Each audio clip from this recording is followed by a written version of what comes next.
Right. September. But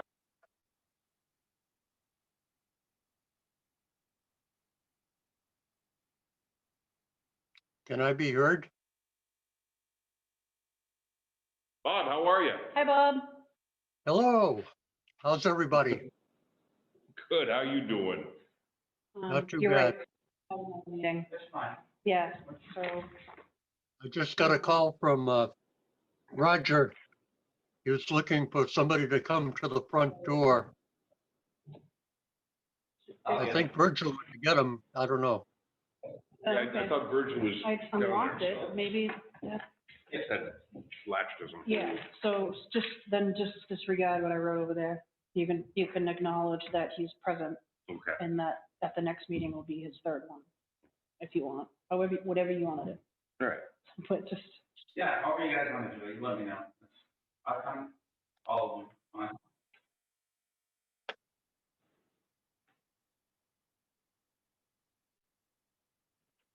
hey, Bob, Yes, did you get my last email with that bond estimate for Hopewell Road? I did. Okay, good. Just checking. And before I read all the stuff on Hopewell Road, because it's in my neighborhood, I took a ride down there and took a look at the road. Yeah, That's a nice road. it is a nice road. We walked that whole road. Luckily, it was a nice day. Yeah, I wish my road were that good. How are you? Good. Yeah, so what you want to do is go to the town website. Do you have any other questions? Anything? Yeah, I unlocked it earlier, Yeah. but it doesn't stick sometimes. Hopefully it holds this time. You two can change names if you want to. Just call me Scott. Good way to hold the hell at place.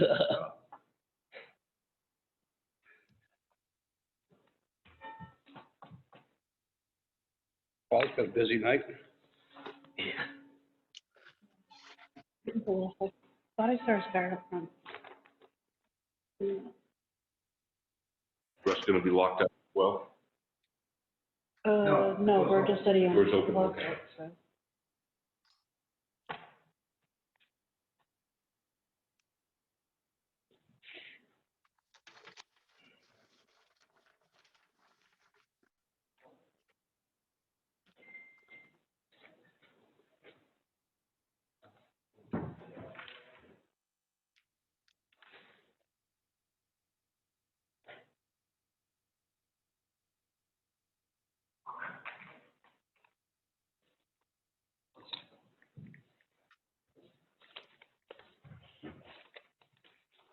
And Russ is here. Perfect.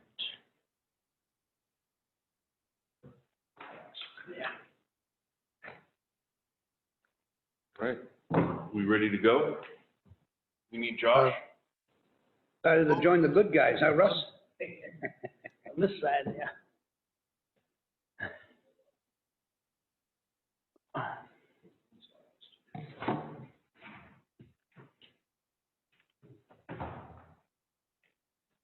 We ready? Set. I think we don't have a starting pistol. Let me just let us know when you're all set over there, Josh. So for panelists, I only have Bob Regan, is that okay? Yeah, we should have Tom. If we can get going and Tom can join us, right? Yep, I don't see any messages from him. So we're expecting Tom, so he might call you, or he might be in the process of popping on. Okay. Is that? I have more. Okay. 10:20, Hopewell, You have the museum on? Okay. 26. No, I'm just getting withdrawn. You got page 20 around? It's getting withdrawn. Oh, okay. Never mind. So he's Oh, the shop one, that's why. for case P 2010. Yep, so he's, yeah. Anybody else? that you have questions on? By myself special. Oh, okay. Is there a P-2009? Yeah. Withdrawn, yeah. Oh, All right, are we good? Yeah, so I think Are we live? we could just go forward and, Tom will just join us for his meeting. Yeah. All right, Okay. All right, we're gonna call the meeting to order at 6:02 PM. Of course, I've got to read the preamble. Brace yourselves. As chair of the Alton Planning Board, and due to the COVID-19 coronavirus crisis, and in accordance with Governor Sununu's Emergency Order Number 12, pursuant to Executive Order 2020-04, this board is authorized to meet electronically, and these reasons shall be reflected in the minutes. Please note that there is no physical location to observe and listen contemporaneously to this meeting, which was authorized pursuant to the governor's emergency order. However, in accordance with the emergency order, this is to confirm that we are A, providing public access to the meeting by telephone. Members of the public wishing to attend this meeting electronically may call the conference call number from home. Follow the instructions listed under news and announcements on the town's website, www.alton.nh.gov. And B, providing additional public access by video or other electronic means. We are utilizing the Zoom platform for this electronic meeting.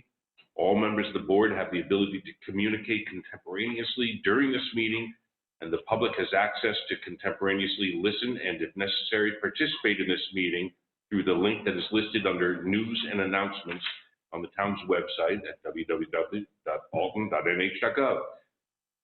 C, providing public notice of the necessary information for accessing the meeting. We previously gave notice to abutters and the public how to access this meeting via telephone conference or by using Zoom. D, providing a mechanism for the public to alert the public body during the meeting that a member of the public wishes to speak or be recognized during the public input at a public hearing. If you are calling in by conference call, press the star sign and then 9 to raise your hand, so to speak, to request to speak. If you are using a laptop computer, use the raise hand button to request to speak to the board. Several members of the public may be conferenced in, and requests to speak will be handled sequentially, one at a time. The Zoom moderator will allow you to speak when the board opens public input. E, providing a mechanism for the public to alert the public body during the meeting if there are problems with access. If anybody has a problem accessing the meeting, please call 603-507-1002.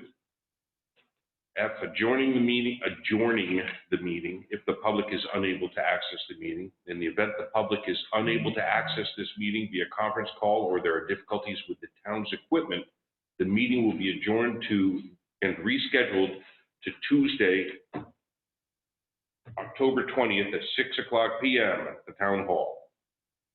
Until further notice, to keep our members and staff safe and to comply with RSA 91-A, the COVID-19 state of emergency, and the governor's orders on restrictions at public gatherings, the town Sorry about that. I'm turning it down. has moved from in-person meetings to remote audio participating meetings until further notice. You may call the planning department at 603-875-2162 between 8 a.m. and 4:30 p.m. for more information, and for the dial-in code and meeting ID for each of the planning board meetings. Please note that all votes that are taken during this meeting shall be done by roll call vote. We'll start the meeting by taking a roll call attendance. When each member states their presence, also state whether there is anyone in the room with you during this meeting, which is also required under the right to know law. So, that was the abbreviated version? Yep. Longer than last week, or last month. yeah. So let's do a roll call. Scott Williams here. Roger Sample here. Roger McDonald here. Russ Wilder here. Drew Carter here. Bob Regan here, and I'm remote and alone. All right. And also want to acknowledge that Bill O'Neill is here. This is your second meeting, I think we've determined, Bill. So. Well, you can, but At the second meeting, and there's, until he's actually an alternate. Great. So He hasn't been sworn in yet as an alternate. He has to do the 3 meetings. Yeah. He's just attending in the audience until he's an official alternate. All right, so, and then a reminder that any other business to come before the board and public input on non-case specific planning issues have been put on hold until further notice as voted on at the May 12th, 2020 meeting. If the public does have any input for non-case specific planning issues, they should contact the office to be scheduled at a future meeting. So let's go on to see, are there any changes to the agenda? One point of order. I think this is his third meeting. I think we gave him credit for a Zoom meeting. Weren't you here on a Zoom meeting? Yeah, we talked about that. We were, in August, I was here for a Zoom meeting. I think I was supposed to come for a July meeting, but that got canceled. Yeah, but you- I was on a Zoom one in August. on a Zoom, And then I came to the road meeting, which doesn't count, I think. Oh, that was a Rhodes meeting? Yeah, it was a road meeting, so this is. I know, we all fell for that too. Yeah, so But- this is actually, I think, my second official meeting. Okay, so changes, any changes to the? So there were some changes to the agenda after it was officially posted, and that's listed under business, number 5, correspondence to the board's information.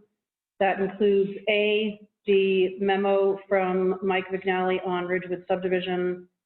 B, the memo for the Laura Lane sidewalk, also from Mike McNally. C, yet another memo from Mike McNally regarding Joe Bean, Dean Puzo's rock wall.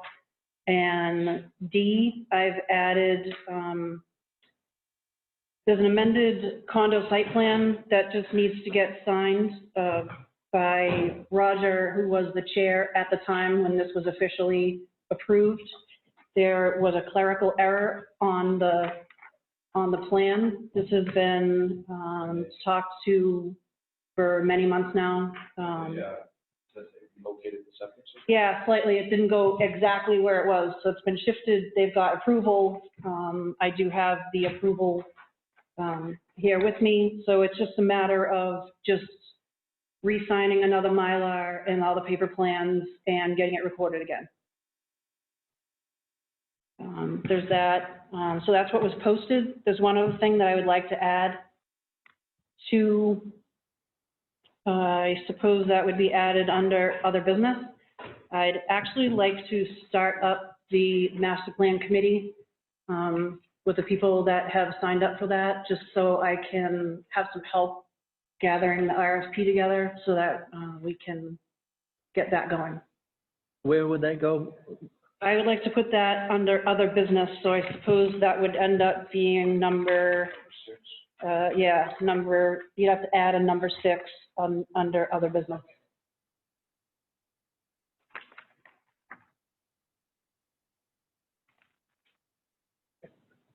That's it. Do you want to talk about case P 20-09 as well? Yeah, well, actually, how about if we approve the agenda and then I'll talk about it. Approve the agenda as amended? Okay. All those in favor? We have to do a roll call. Roll call. Scott? Scott Williams, aye. Roger, aye. Virgil, aye. Russ Wilder, aye. Drew Carter, aye. Bob? Bob Reagan, That was an aye? that was an aye. Okay. He's not coming up when he speaks. Okay. So do we call in, I guess, case P 20-09 only to have it withdrawn? Right, so you can just call it, you could call it into the record. Okay, so I will. I'll call in case P 20-09 to order. And that was for lot line adjustment. Yep, so none of you have paperwork on this case for tonight. I had found out last week when I was preparing the plan review and going over everything in the file to make sure everything was good to go for tonight's meeting, that the Charleses actually sold off one of their lots to another party. The Charleses, so they're the owners. So since they submitted the application until tonight's meeting, they sold off one of the lots. So that lot merger, the lot line adjustment, sorry, can't take place with that current application and the current plan the way it's written.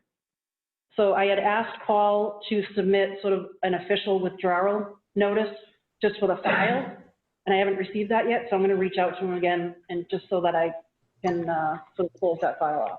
And then he's going to resubmit for the current owners, I'm assuming. So that's that for P 2009. Is Paul on the meeting here? I believe he's at the museum. I know he's on for later on in the, Should we hear from him on this? I don't see why you would need to hear from him unless you feel like you really need to. So there was an application made, and now they don't own one of the lots. So the application is null and void. Still going through the lot line adjustment. Yeah, they have to reapply now, right? So, Yes. Reply, see what they do.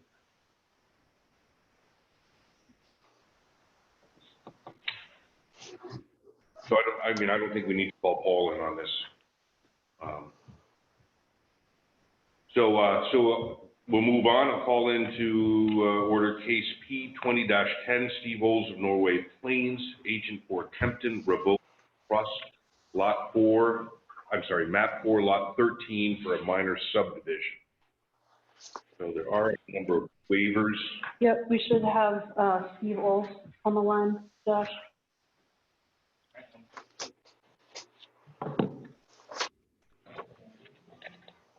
And we should have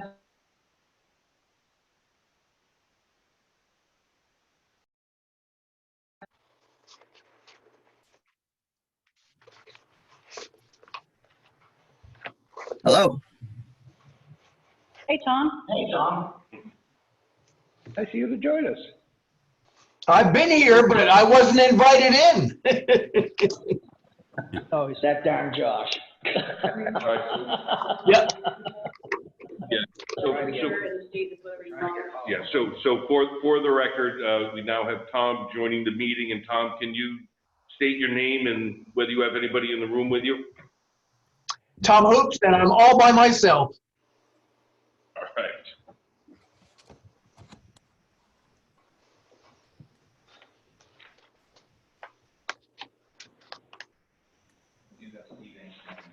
Steve and Sam on the line. Okay. Can you hear me? Yeah. Hi, Steve. Hi. Can you hear me? I've been stressed out because I couldn't see myself or hear anybody. Can hear you. All right.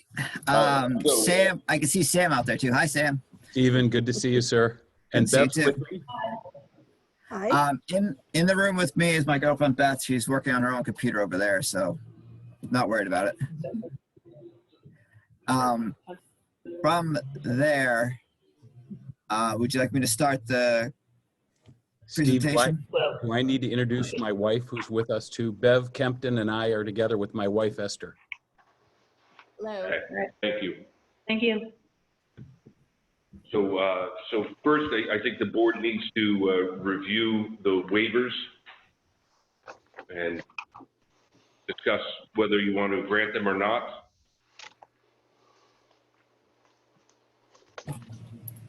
I would like to make a quick presentation to explain why we didn't request the waivers, if that's okay. Or that's why we asked for the waivers, because of the condition. First, Yes, but you can do the waiver, the this is just, you can explain the waivers. right? waivers first. Yeah, we can just run through the waivers here, right? I mean, or do you want to have him present on waivers? No, If they have to do with completeness. the waivers first and then so if he explains what they are, I have no problem with that. So, yeah, sure, that would be great if you could just kind of cover the waivers for us. Okay, just to give you a quick recap, this is 128 acres off of Frank Gilman Highway, Route 140, and also off of Tibbetts Road. We are looking to do a two-lot subdivision, one lot being 87 plus acres and the other lot being 40.67 acres. Basically, we had to follow the town regulations and we asked for waivers to do a topography for the whole site, doing test pits for both sites, as one site is only going to be developed for a single-family house. We asked for waivers to the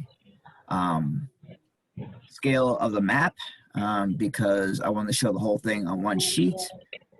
It is over 128 acres. And then it was also dealing with boundary. We did not survey the whole boundary. We surveyed roughly 3/4 of the boundary. We did not do the road frontage or the frontage on two corners because it's the remaining land thereof. So we asked for waivers in regards to the topography, the remaining wetlands, since we're not doing any development. We followed the town rules by showing roughly 1.5 acres of non-wetland, non-steep slope. We followed that. It's on page 2. And the rest is just waiver requests because it seems to be a lot of work for a 2-lot subdivision when you're building in one small area on the backside of it. That's my general rundown. Okay, thank you. All right, does the board have any comments on this? Yeah, I have a question. Where is the driveway going to come in from? The highway department says the driveway's got to come in from Route 140. Well, we're going to cover the waivers right now, But right? that's the waiver part, because if the driveway is going to come that way, they should be doing wetlands over there. And he's not. Well, that was my question. These waivers, are they for the large portion or are they for everything? Everything. Well, can we give them a waiver And for everything I mean, as I could understand for the large portion where nothing's happening, but this is the building lot here. the intent is to provide a driveway and work with the selectmen to have a driveway come off of Tibbetts Road, roughly 50 feet down Tibbetts Road, and actually not use Route 140. We're just providing the frontage on Route 140 per the town regulations. Mr. Hollow and his wife are going to be petitioning the board, the selectmen, to allow them to provide access off of Tibbetts Road, as there currently already is house access off of Tibbetts Road for their budding lot. He's looking to enter off of Tibbetts Road and build his house right at the corner of Tibbetts Road and Dudley Road. Is this portion of the property on Tibbetts Road, is that in Alton or Gilmington? That is in Alton. Does any portion of this property abut Gilmington? No, it does not. Okay. Because if it did, Gilmington would have to be involved.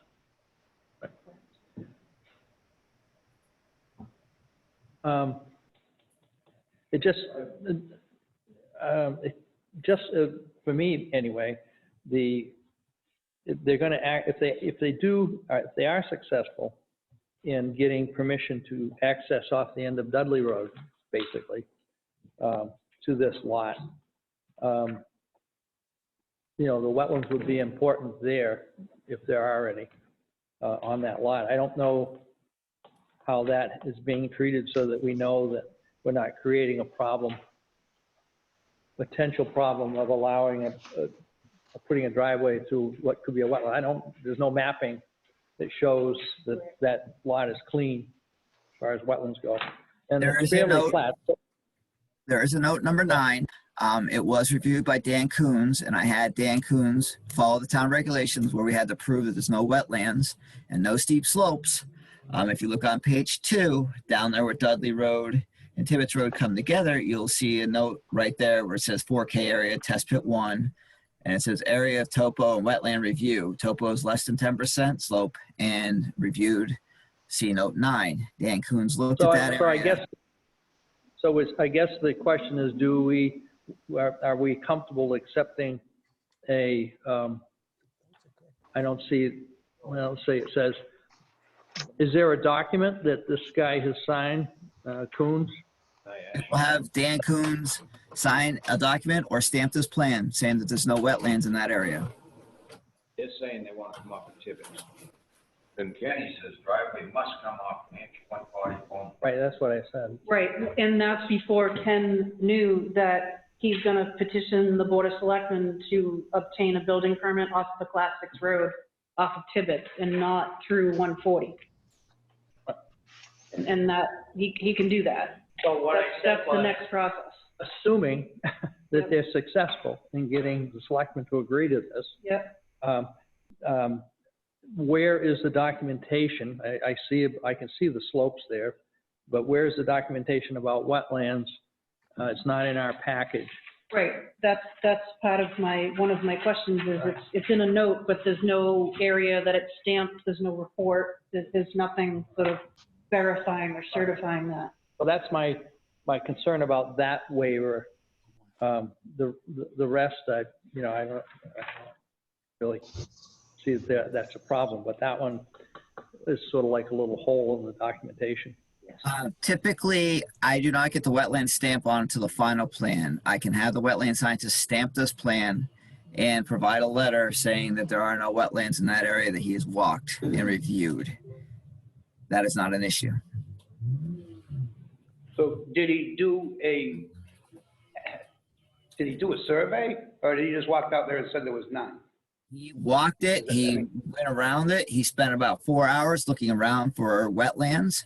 And I told him to do a 450 by 450 foot grid, which is over 2 acres. And he saw where my test pit was, and he walked the area looking for wetlands. He was hired to do a wetland delineation. And that 450 by 450 grid off of Tibbetts Road, off of Dudley Road, and he walked that area looking for wetlands, and there are no wetlands in that area. So it has been delineated. Right. It just No isn't- wetlands. There's just no stamp. Correct. Well, there's I can no provide a stamp report. at the board's request.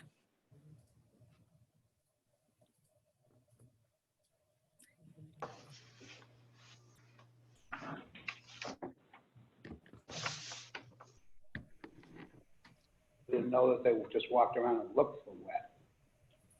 I mean, this summer, I guess, would be a good year to have your survey done. Well, I mean, just as a comment, they can tell by the vegetation whether it's wet or dry, it doesn't really matter. But, and Just the dry stuff. then you can test, well, I know what type of ferns. They can, he could do a probe or look for hydric soils. So, I mean, it doesn't really matter whether it's dry or wet. But my concern is that in order to grant that waiver, I would think we'd want to have something that shows that documents that they're not in that area. So, because the driveway and the house is going to go. If you look at the rest of this, it has a lot of slopes to it. On the whole rest of it, there's no way you'd want to come in off of 140. It seems simple. I mean, if the job has been done, it's just not documented at this point. If we just made it conditional, in the end, show documentation and then. Yeah, I think that would work, yeah. But it's also working on the assumption Actually- that the selectmen are going to approve the driveway off of Dudley Right. Road. Well, that's his problem. Right. That's not our problem. Yeah. So then it would have to wait. Drew, can I ask a question? It's Tom Hoops. Sure. I guess my question really is that we're laying out a subdivision, which down the road somewheres, whether it's 50 years, 100 years, it shows an access to Route 140. But the question becomes one of up here at the top where you get near Tibbetts Road, do you have a legal access because of the steepness? And that's what I cannot tell. I mean, we're assuming the selectmen are going to give them permission, but we're creating a slot that we don't know will work. Correct.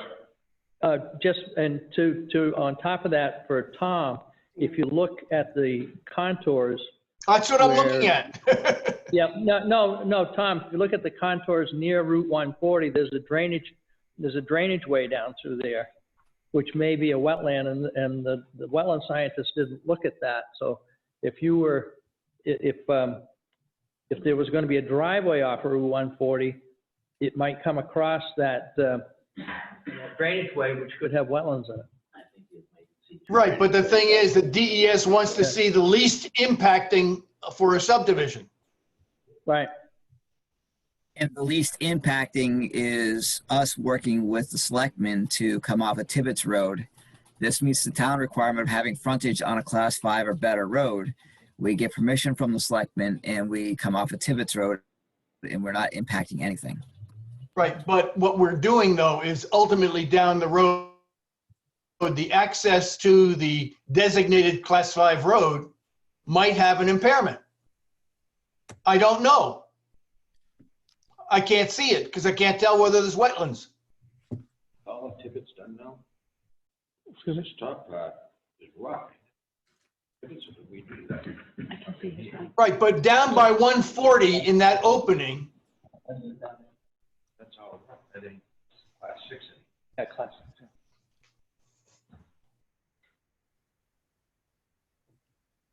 No, you make a great point, Tom, and so I think that, you know, if we were to move forward with this, it would have to be conditional, I think, upon selectmen approval, right? Right. absolutely. But there's still got to be something to cover any future, because we're basically saying we're recognizing that as an access off of 140 by. Correct. That's my point. So at least they should be able to show if there's any wetlands there near that. Yeah, 140.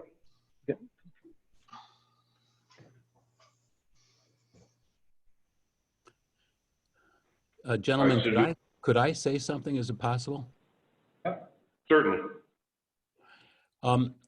There is a logging road that we would have made the access that is, I can just say it has no water, but that has to be proven. And the only reason we didn't use that road is because it would have cut that 87 acres in half. And so what we did is we moved it over so we'd have 200 feet so we could just simply bring the road in off of Tibbetts. And so it isn't hard and fast that it has to be there. We could resurvey that if we need to. But the key is that we felt we needed 200 feet in order to even attempt to get a variance off of Tibbetts, which is all we really need right now. Correct. Yeah. No, we understand the approach that was taken. Gotcha. Thank you. We're not finding fault with that approach. It's just that we're creating a lot which will legally rest for the next 100 years or whatever. I mean, it physically could be subdivided. Is it possible for that to be considered later, that if that is not good to subdivide it later, that 87 acres would need to be changed then and not alter what we're doing now? Is that possible? You can see, I mean, where the access road is on the, Exactly. in the larger part? Right. Well, I mean, you could always do a lot line adjustment. Right, right. So that if we were to, let's say this were to pass this evening, let's say it did, when we came time, if we wanted to subdivide the 87, we could redo it so there would be no wetlands for any access if we wanted to do that. Would that be possible? Give Steve some more work? I'm just a little confused. Yep. Well, basically, it seems like they're doing the subdivision to create a lot to put in the house. So they're putting the driveway down here off of Tibbetts Road. So I'm assuming that's where the house is going.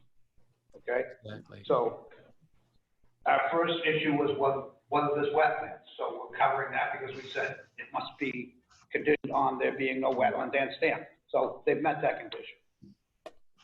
So why are we arguing about a road on 140? Or the back lot. That's all the way along 140, I mean, it's all that. I mean, there's gotta be a driveway access and, on that there. Well, the back of this proposed lot 13-1 could be subdivided again because it's got access off of 140. And the question we were making is are you, That's an argument for further down the road. He's just trying to get a house in here. If he comes back 5 years from now, that's his problem. We sit down, we say, well, you can't do it because you don't have enough road access. oh, I see what you mean. So We don't have to stop him from doing what he wants to do. because So- it's something 5 years down the road. even though he doesn't have, he's not using the access on 140 for access, he's using another one, but he's using the frontage on 140 to satisfy the town requirement of having frontage on a Class 5 road or Class better. 5. Okay, Or class- so that makes it he can't subdivide it later. As if he's using that for his frontage, then he can't subdivide down. So, okay, so that's a good, interesting point. So if he's using that as frontage for this lot, then it can't be used as access later on for another lot. Unless he brings Tibbetts Road up to Class 5 specs. Right, yeah. Or a driveway from 140 to Class 5. Or changes the lot line on this lot. Seems to me like we're making it bigger than what it is. I think it's just trying to subdivide and get a house. Just trying to Yeah, make sure we're not doing something wrong. I'm having a hard time with the soil types here. If you look at the third one down, Shakara Mucky Peat, percentage slopes, I can't find the 394 on here. So that would tell me that. That's on the next application. Huh? It's on the other side of the road, Tibbetts Road. Oh, it's way over there? Ah, there it is. Okay, well, I guess that doesn't make any difference then. So that's why, okay, part of the lot, I guess. But this 459B, so what you're, just to be clear, what Roger, the point that Roger made, that he's using this as frontage for this lot number 13-1. Right. He's going to ask, so that frontage is used up for this lot. lot. He's putting the driveway over But he's putting the driveway over here, and that's all legit. So whether or not, so that couldn't have a driveway in there because he's already used that frontage for this one. Not unless they do all of Tibbetts Road. All right, I got it. So really, the only thing would be is that we could accept the request for waiver with a provision that the wetlands be documented, or the wetland survey be documented for the house lot that he's. Selectmen give the driveway. And the selectmen are happy with the driveway. Just one question, why aren't you just coming off the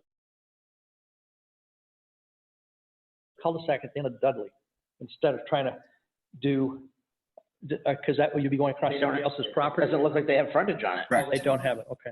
That would be my guess. They do not have frontage on the cul-de-sac. No. You don't have it, okay. All right, so that means you do need to get into Tibbetts, you need to get the selectmen to agree to that, and they may ask you to improve Tibbetts for a ways, you know. I see this other cul-de-sac off of Dudley. That's not there. It's just a paper one, I think. Huh? 'Cause I was thinking it was just something that, Well, it shows a cul-de-sac at the end of Dudley where Dudley is, but then off to the cul-de-sac on the north, cul-de-sac. off the cul-de-sac, and that is not there. So why That is is that correct. That here? is not there. That is correct. That's not there. It's a paper street that we were laying out as a hypothetical part that should not have shown up on the plan. So I will remove that for the Okay, neighboring lot. I did a survey on the neighboring lot, so that'll disappear. so I think that, just to try to move this along, then now that I'm straight, that we could accept the waiver request as long as we make a condition that he's got to submit documentation, there's no wetlands on that lot. Okay. And subject to the selectmen approving the driveway. And, yeah. So there's the two provisions that's to, section 7D1G, is that waiver? Yes. Confirm. And another reason why they probably want to use Dudley, where this 200-foot frontage, there's positively no utilities on the roadside there. They stop down the street. So we gotta extend them. That's an expensive deal. I know. Yeah, I think that. Got a would work for bicycle me. generator. Yeah, right. Okay, Tom, stop pedaling. So So is that a motion? that would be a motion for that waiver. And then the, That was actually the number 2 of the list. Second number 2, your motion is Yep. to show the wetlands. yeah, on that lot, Yeah, have it stamped have it, and have it stamped, right? and getting the permission for Tippett. Right, and the selectmen, right. So the other waivers, we can, if we agree to that, the other waivers, number 1, about the map scale, instead of 200, 1 inch equals 100 feet, he's doing 200, it's a big lot, you know.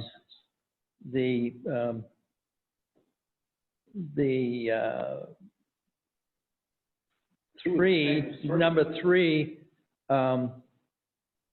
we could grant that provided we have that information that we just talked about, which is the wetlands and the selectmen giving them access there. All right, so number 2 and 3 will have the same provisions. That's shown on the map. Well, Yep. 3 is that, it's the same thing, but it's different.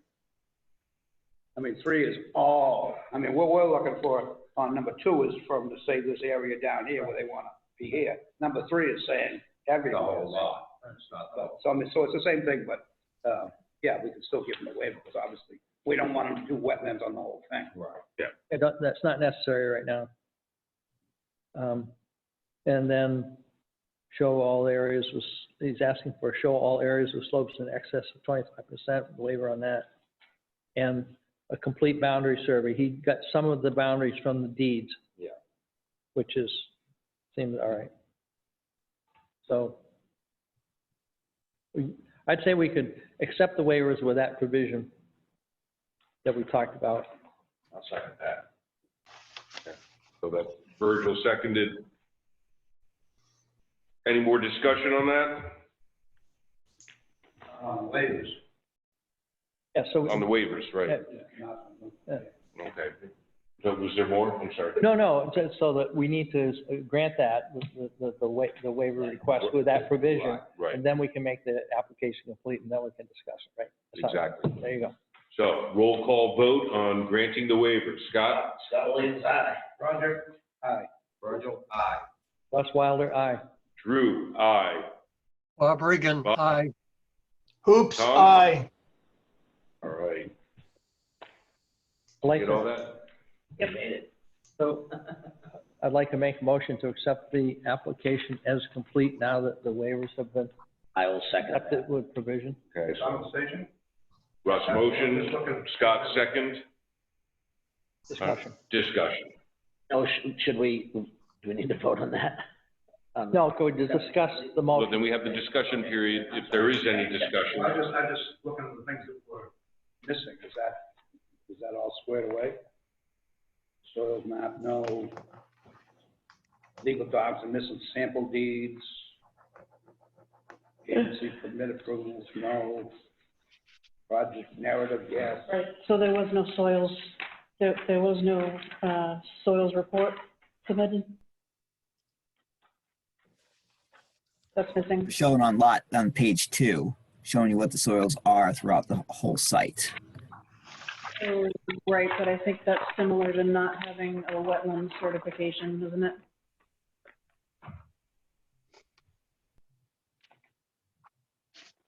You guys need certification on the soils or soils report?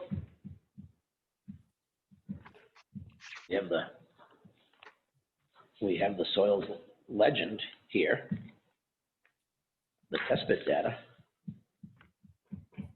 I think these were taken off of, USGS or something like that. no, it was, NRCS. high level soil map. Huh? NRCS. NRCS mapping, yeah. That replaced USGS, correct? No, there was always a different soil source. conservation. It was SCS, now it's NRCS. Okay.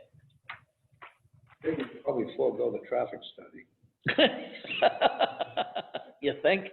What do you mean? There must be 2 cars a day going through there. He doesn't live there yet. I mean, for the purposes Then of there'll be this, 3. for the purposes of the way this is being used, I think that this level of detail for the soils is okay. As long as we get a more detailed where the house lot is, which is what we're gonna add. Yep. So, you know, normally if you're gonna have, say this was a subdivision with all kinds of houses all in it, then you'd wanna have a pretty detailed, Absolutely. soil survey on it. But in this, it's pretty open, rough land. Well, they've identified the 4,000 square foot area, so that looks like where they're planning on. Right, and that's where we're asking for more detailed wetlands information, so I'd be comfortable with that, actually, at this time. Okay. The next thing that was missing, was just the sample deeds is Yeah. usually, that's what gets submitted on subdivisions. Don't we have to vote in the waivers? We did. Yep, we did. That's the last thing you said aye for. Not, So we're back on. acceptance. We're working towards acceptance of the application is complete. Yeah, so, I mean, just the rest of these things that are missing, they could be part of conditions precedent, I think. Yeah, because this is pretty no-brainer. Yeah, I mean, we could do that, I'd feel comfortable. Okay. Except for the soils map, because you guys are happy with what's on the plan currently. Soils map for the individual lot. Right. The level of detail that they're showing on the overall plan on sheet 2 here. I mean, it's fine for these purposes. And he mentioned 450 by 450, is that what you're thinking about that? That level, Levels on that 450 by 450? because if they're gonna come in and do anything more with this, there's gonna be, the whole thing's gonna get. There's a whole bunch of topo here too.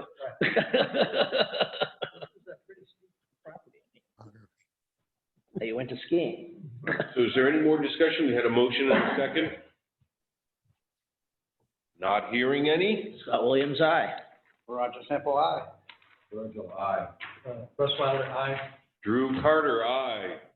Bob Regan, aye. Oops, aye. All right. Remember this, you voted on. All right.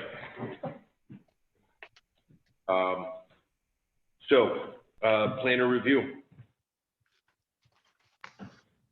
Steve, did you have a chance to look at the list of items on the planner review listed under plan review? I've gone through the whole page. I had answers to your first page. I was looking for your planner review items. That's on page 3. Yeah, in regards to that, number 1, we can add the Kemp Revocable Trust, but the Kemp Revocable Trust is the owner of record and they are listed in the title block. Sam and Esther are it's for them. They are paying for the survey, so it's for them, but I can add the Kemp Revocable Trust to the title block if you'd like. It's already there under the owner of record. So that's not an issue. Okay. And the fact is the trust owns it, not the individual. So the Kemp Revocable Trust owns it. The trustees do not. So that's why I put the trust down and not the trustees. Okay. In regards to lot size, the missing square footage for the 40 acres is 1,771,585 square feet for the 40 plus acres. The classification of Tibbetts Road is a class 6. I don't understand that. I didn't put the square footage down. I just had the acreage. What do you mean by that? Say it again, Tom. I guess my question is, what measurement are you giving there? The square feet. Square feet of 40 acres. Okay, okay. Which is a lot of square feet. Yes. Tibbetts Road, Class 6, Route 140, Class 5. I can add that to the plan notes if you'd like. Yes, please. Width of adjacent streets, pavement right of way. I don't really see that as, since we're not coming off of Route 140, but I can go out and measure that if you'd like for the width of the pavement, if that's something that the board would like. No. Well, I don't think that that's necessary. I think Great, so all these, just so you know, I didn't just pull these out. Yeah, these go in accordance with the checklist. So I go down the checklist, I check things off. If it's missing, it gets put on this list. So that's just where all that comes from. Understood. The wetlands report we've already covered, and we'll have Dan Coons provide a stamp in regards to separate wetlands report. Yep. Regards to driveway, we talked about not showing for lot 13 or 13-1. We've talked about the driveway access coming off of Tibbetts Road. Lot 13, we weren't even proposing a driveway. There's already a logging road there, but we're not proposing anything to be done on lot 13. It's 87 acres. There is no subdivision required, no NHDES subdivision approval required because it's over 5 acres. Why do they need the New Hampshire subdivision approval? That's over 5 acres. Why do you need a New Hampshire Nope. subdivision approval? we don't. Right. You know, So that's okay. Soils map we've already talked about.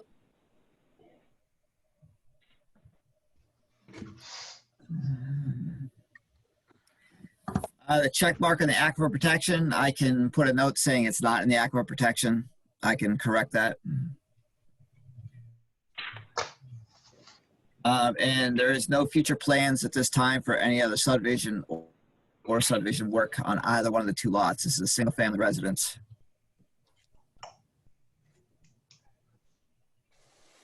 In regards to lot standards, there is a regulation in regards to, it was kind of missing on the cut and snip that was put in here by Jessica. The board has the right to look at other arrangements when it's above 30 acres, and this is the other arrangement above 30 acres.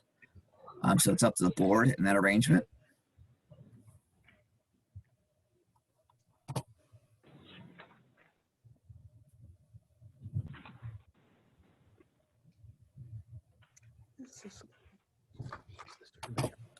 We will set monuments down on monumentation. We will set monuments when and if the board approves. And that's it. There's one other thing I can think of that is a requirement, which is a few years back, we were approached by the assessing department. When you take land out of current use, it's your responsibility to take those new figures to the assessing department rather than have them try to calculate about it. So that's on you. well, the assessor will gladly send them a bill once he figures it out. Don't worry. Well, no, but I mean, we have as a requirement, Scott, that we have to, those Go ahead. figures Go ahead, have to Tom. be supplied to the assessor. Tom, Yeah, just doing the subdivision doesn't bring it out of current use. As soon as he goes down and gets the building permit, that information goes to the assessing department, and then the assessor comes. right, but they need to know that it's a requirement. Huh? He's telling them. He's- Yeah, well, I'm sure his surveyor has told him that too. Yes, I have explained to Sam and Esther about this. Okay, Right, yes. We need the well radius and septic. No, it says it's not required on a lot over 5 acres. Right. And they did put the 4,000 square foot area for the septic on it, just because they're nice guys, I guess. Trying to make you all happy. Well. Okay.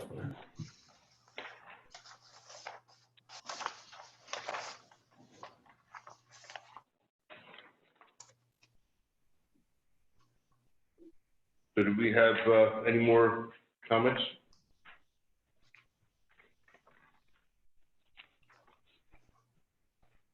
I think we covered it. All right. You have to come up with active and substantial development. They don't have to have that. I would say pinning, I mean, putting the bounds and meets and bounds, they will satisfy it. And that's fine, it's Because part of the regulation. Wasn't to build a house, they just may want to put 40 acres. Exactly. So Well, we just, Yeah, set the Right. bounds, set the bounds. Setting bounds. They've met it. that's fine. I can do that for both. We've done that before. That's all. so substantial Steve, completion. do you have anything else you want to add, or It's not Steve, but that's okay. not Steve? Steve, oh, Oh, Steve, that's, Steve Bowles, right? Yeah. I can answer any other questions you might have in regards to this. Any questions here? I guess the only thing would be, do we have any issues? I don't, but, you're gonna, that would help them with the selectmen about the class 6 road. They're gonna, No, as long as they bring it up, the town specs are safe. I mean, as far as we were concerned, as far as we're concerned, is that as long as would this be Tibbetts Road or an extension of Dudley Road? No, that would be Tibbetts. It's right at the corner, it changes into Tibbetts, and that's class 6 going down till you get out towards Gilman. So this goes out, where does it go? it comes out just above North Road on, Out just above the fire station. Right, In Gilmanton. but that's Tibbetts, right by the Skoll Farm. and this I can also is- tell you that I made it passable so you can drive down there in your so- four-wheel drives. So why does it say, You come out in Gilmanton. oh, there's another road over here? There's a toll road that goes down. Oh, I Everyone will be happy with that. Point plan. Yeah, straight down through and then goes over to Tibbetts. And, all right, Tibbetts comes out just above the fire station. At the Skoll Farm, you know the Skoll Farm, Gilman, right there. Muriel Robinette used to live over there. Fire chief lives over there. Right. Mr. Chairman, can I just add something? You may. So, so going over this application, it's been many months that we've talked with Steve and Sam Hollow and with John Dever, and we've gone over a lot of this. So, John's aware that this is also going to be coming in with an application for the building permit off the Class 6 road. We've beat this to death, a lot of different scenarios. So we just beat it some more. Yeah, so I'm happy to see that this is finally coming to an end for them. All right, so I'm looking for a motion, I guess, at this point. Russ? You had some ideas there, so it might be fitting for you. Sorry. Yeah, I guess this is a, what is this? This is a final minor Two-lot. subdivision. 2-lot subdivision. Can we just check and see if there's any public? Oh, yeah, I'm sorry. Yes, are there any public? We have 2 public raising hands. All right. Okay, Oh, boy. Joe first. thank you, Jessica. Okay. We do not need to see the public now. So we have what? Yep, we have 2. All right, so we have two members from the public. Who's first on the? Jesse? Okay. So Jesse, are you on?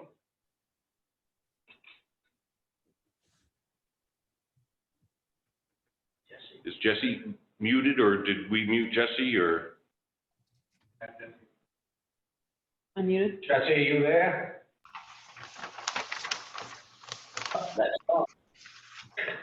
Jesse, you there? Oh. Ain't got her yet. They had their All hand. right, well, let's, Their hand's been up. okay, so Jesse, if you can hear us and we can't hear you, we're gonna just move on to the second person, but don't go anywhere. We'll try and get you back next. So who's the second person? Oh, and we lost the second person. All right, Jesse. That was the first time we get callers, that's out. Yeah. Does that mean that we're not, that there's a problem, that public is not There is, being able to? they are typing in stuff. Jesse says that they are here. It's all being typed in on the screen, question and answer screen. So I'm not sure if you guys can see the question answer screen. The other person, Mercedes Warren, is also typed in a comment. So I'm not sure if you guys can see that or not on your screens. Well, you got a magic screen. We can. I don't know, it has a little Q&A at the bottom. It says Q&A at number 2, and I clicked on it, and I see it as. Oh, Road is a class road, there's wetlands on this property, we live across the street. There will be drainage problems onto the road and our property. That was the individual that jumped off, seconds before we tried to get him on. But that's part of when you building permits stuff and fixing the roads. Right, that'll all be addressed at that point. During the building also- permit. And all gets addressed. Mhm. didn't we also ask to find about the wetlands at the exit? We've asked for the wetlands on the area of the 450 by 450 area that is a proposed Correct. wetland site. That's what she's concerned with. Correct. What's the next one, Josh?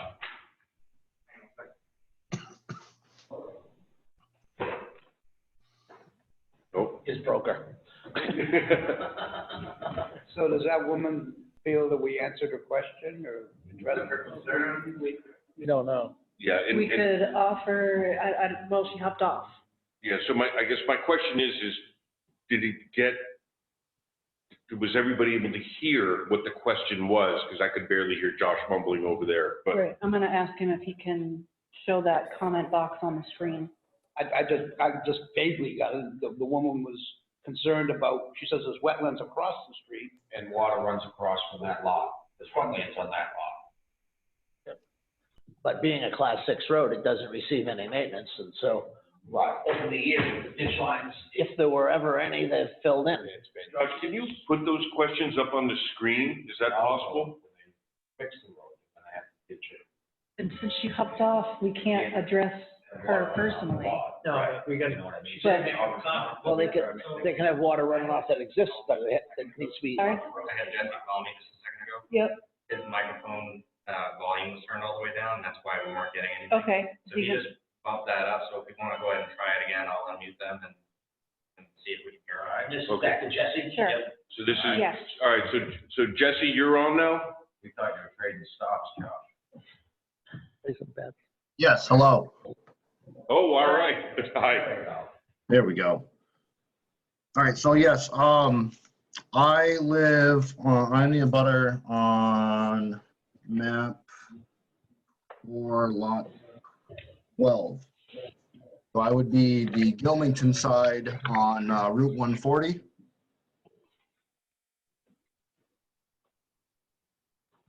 Is it lot 4, lot 18-2? Is that what you're saying it is? No, tax map 4, and I am lot, Lot 12, it's way to the left. oh, yes, 12, all the way to the left.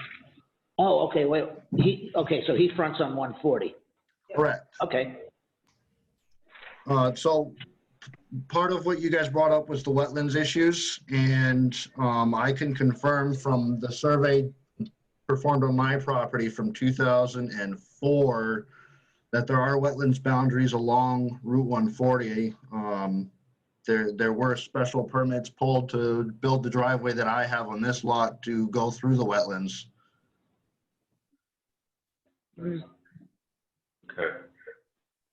So I think what we said about that is that if anybody wanted to bring a driveway in on that frontage, they'd have to deal with that at that time. Well, that frontage is being used to create this lot. Right, and then that's right, Virgil, and we also said that since that frontage is used to create this lot on a class 6 road, that's not available for anybody else to come in. So, Mr.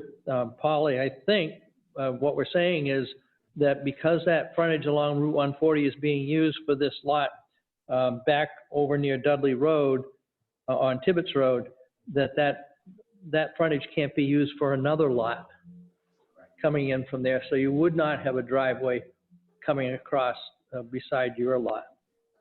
Okay, and they won't be able to use that as an access way for logging or any other such means to clear that all out or to pull Well, utilities? if they came in to log it, they could get a temporary access, as long as it was restored to its original condition upon the completion of the logging. But it couldn't be a driveway. Put logging mats down. It just couldn't be a driveway. It could be something temporary, Right. but it couldn't be a driveway.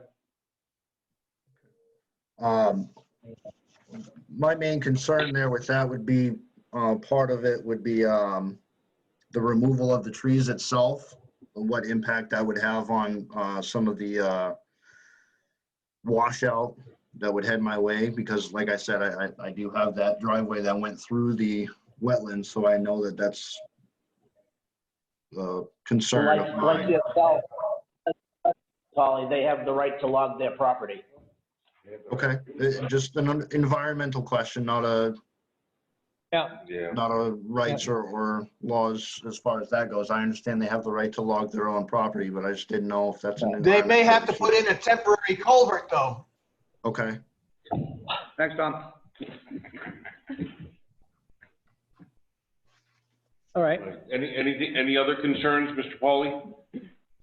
Well, I guess the only other thing that I have really is part of your guys's conditions for this was the approval from the selectmen. Would it make sense, and maybe this is more of a question for the other side, for the other party, but would it make more sense for them to push for a waiver to just exclude this whole leg altogether if they don't need it, if they can get the approval for the driveway coming off of Tibbetts Road?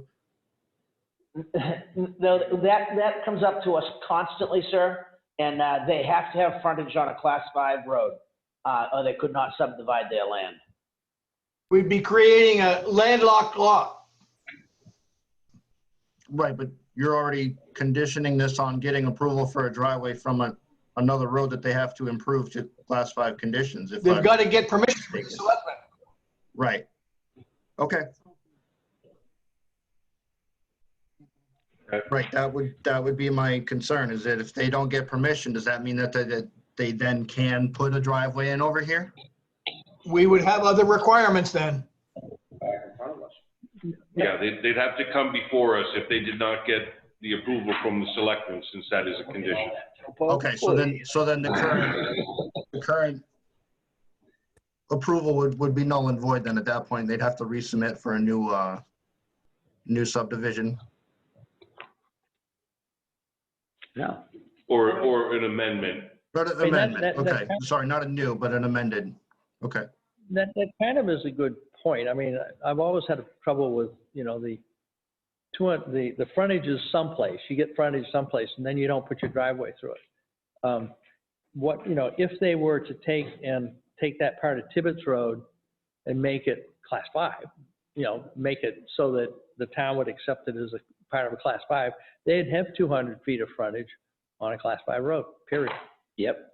That would make this fellow's concerns go away.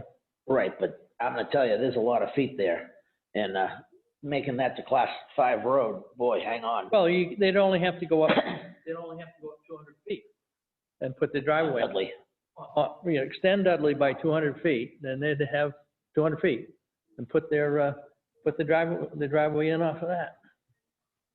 That's not what was proposed to. And that's not what they proposed. That would be, what they propose, we can grant. Right. But it would seem to me almost easier instead of having this crazy looking lot to just have a 200 feet on Hey, extension. guys, could we extend that after we win the lottery, but I've got to take a chance first? Gotta buy the ticket first, is that what you're I saying? gotta buy a ticket first, exactly. I don't think it's even. Right, if the subdivision came off the Class 6 road, then they don't have frontage on a class 5 road. Unless they brought that section up to class Which 5. would include having to go in front of the ZBA with variance, not having frontage and applying for a major subdivision. Well, they could, no, I think they. That's why when I talked to Steve and we talked about that, you know, he proposed this and I thought, you know, hey, you know, try it and see if the board approves it that way. And I thought that was a hardship if they would have subdivided off of class 6 road instead of this little jog off of the class 5 road. Yeah. I mean, it just seems to be, it would, We really need to deal with what was presented to us. so we can grant what he's presented. We have one more caller? Is he happy? Do you have anybody else? Yeah, Mr. Pauly, are you all set, or? I guess that's gonna have to do for now until I can get or at least hear more on this later on if it does change. You would hear more. Okay, You're in a butter, so you would be notified. okay. Right, and Josh, the second person that was on who had posted a message, I wanted to make sure that the message itself, that the question got on the record. Yeah, because I don't know if your voice gets picked up over Okay, there. you need to speak loudly. Or if you can just show that right on the screen and we can all see it and it gets recorded. That would be good. The second person ended up submitting it in writing, I guess, and then dropped off the line, so. Yeah, I think if it's up there, it's sort of a little more official. Yeah, it gets right into the record.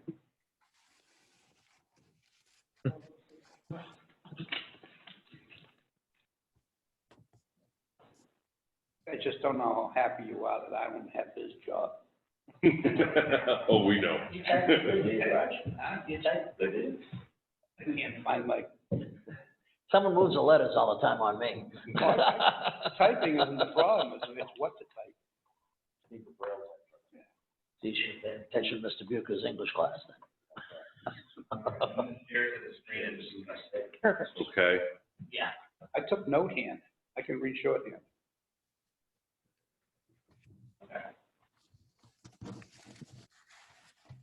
There we go. All right.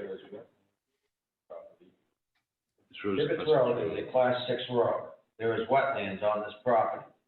You live across the street, there will be drainage problems onto the road and our property.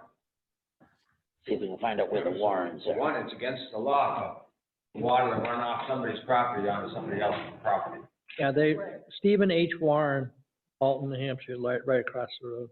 And two, they would have to ditch that road down, because they can't just ditch part of it and allow the water to run through the rest. But Mr. Warren or Mercedes should realize that the water that currently is discharged from that lot, they are entitled to let that water continue to go as it's flowing. They just cannot add to that amount of water. Once they start to bring that road up. Well, that, Because you're bringing the road up to a class 6. Well, if it goes from here to there, you just have to put a culvert, I mean, Or ditch it. well, ditch it, it's just gonna put it, now, if you ditch it, once you stop ditching it, now you're adding it to some place where it wasn't getting water. It's gotta cross right where, You can't take ditches and you just do 200 feet of road and stop the ditch. That ditch has got to run the road to get rid of the water. well, why wouldn't you put a culvert and send the water on its way? Well, we can debate the best approach to resolve the issue. The water but was already going there. No, once you bring them. when That they happens. That's build up to it, the selectmen. at that time. Exactly, It looks like it would flow down Dudley. And Kenny will In be the out there ditches, yeah. to make sure it happens, because he's got to all that water to go on somebody's property. If it is coming across the road, then they're gonna have to fix that part of the road to get it into the ditches and down to where it's gonna go. So what this fellow, what Mrs. Warren is, Mercedes Warren is saying is that today, currently, the way the conditions exist, there's water running onto a property from that property and across the class 6 road. And so wherever it may come from. wherever it's coming from. And in order to get approval to use the class 6 road to access their property, they're gonna have to upgrade it to some level. And the drainage would have to be addressed at that time, which would should stop that problem. Shouldn't be coming from the road onto their property anymore. Maybe Steve, if Steve could answer this question, how far is it from the end of the cul-de-sac to that first property bound right there? Just, I mean, I have a scale here that's 1 inch equals 200, but it looks like it's about 50 or 60 feet. That's the wrong paper. This one or, Oh, well, yeah, you have I don't have the real one. We put it away. No problem. Yeah, this. Steve, you have that answer? This is one. Maybe ask out. 150 feet. All right, I can't see the screen anymore. I still have the message up there, so I didn't hear your question. I was trying to figure this out. What'd you Okay. ask? From the end of Dudley Road to cul-de-sac, you have the bound on this lot that you're gonna sneak in by. How far is it from the cul-de-sac to that property bound? Give me 1 second and I will give you that answer. As soon as my computer works. Give me a second. Is there actually, this property goes here, is that right? It's 18-2. What, I don't know where that ends up going. 53 feet plus or minus from the iron rod that starts the property of the hollow to the actual edge of the pavement of the cul-de-sac is plus or minus 53 feet. Okay, and the proposed wood road would be the possible driveway, is that what you're thinking of? I believe that was what they are believing to do, yes, and that is about 15 feet beyond that. You're looking at 75 feet. Yep. Tops. I mean, when I look at this topo, I would say the opposite would be more likely, that across the street would drain onto that one. It's steeper across the street. It's No, it's dropping across the lot from north to south, so it is coming down, but it is all upland, dry land, and then once it gets across Tibbetts Road, then it drops at a pretty rapid rate across the neighboring property. Yep.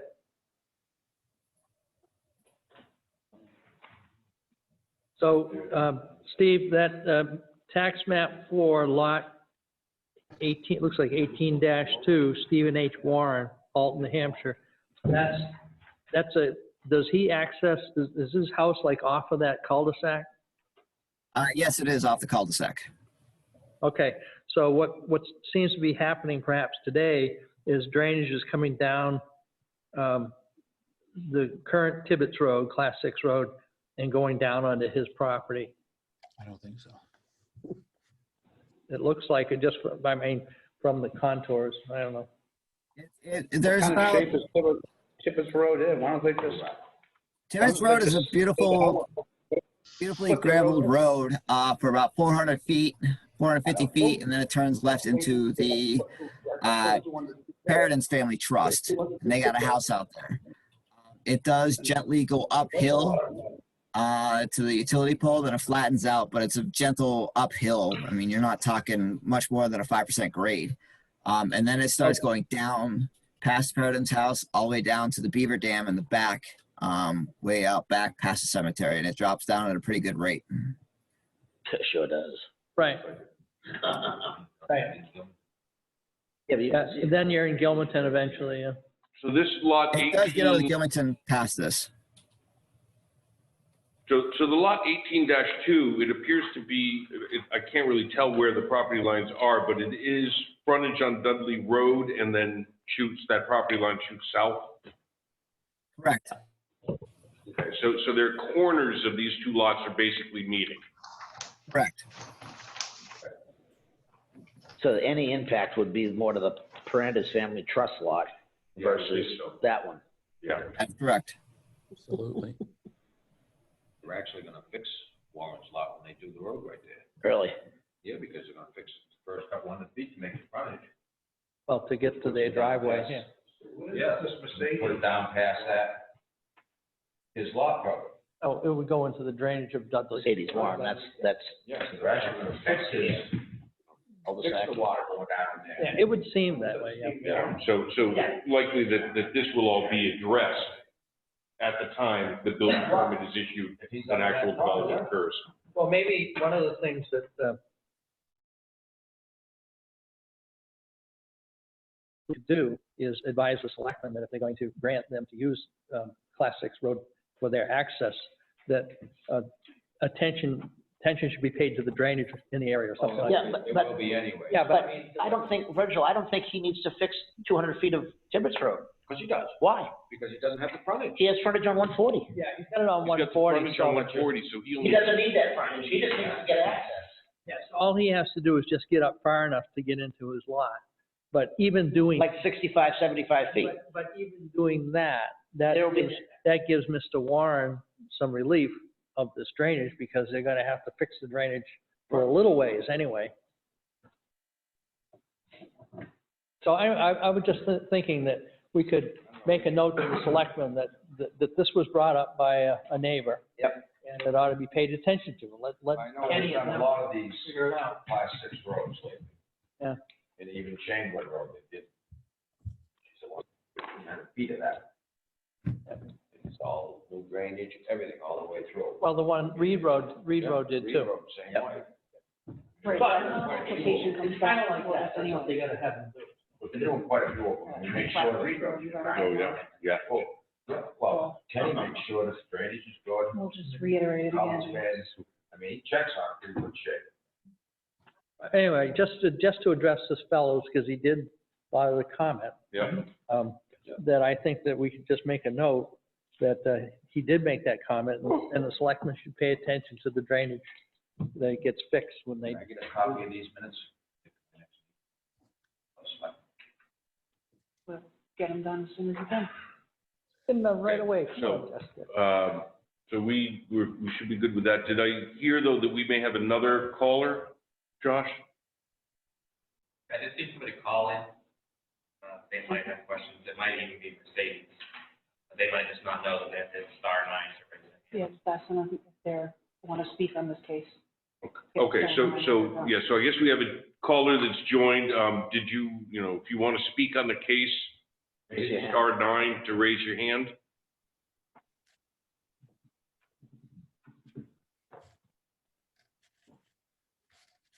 Nothing? None? All right. Now we'll Close, take the motion. Russ. close. I'm with the motion on. So I'm, Oh, yeah, I'm sorry. That was public Closing comment. public input. Right. Thank you. so you guys have to help me with it.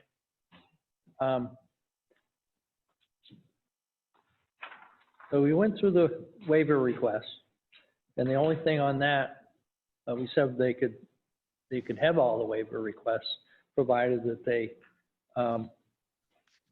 give a wetlands report for the stamped wetlands report for the proposed house lot location.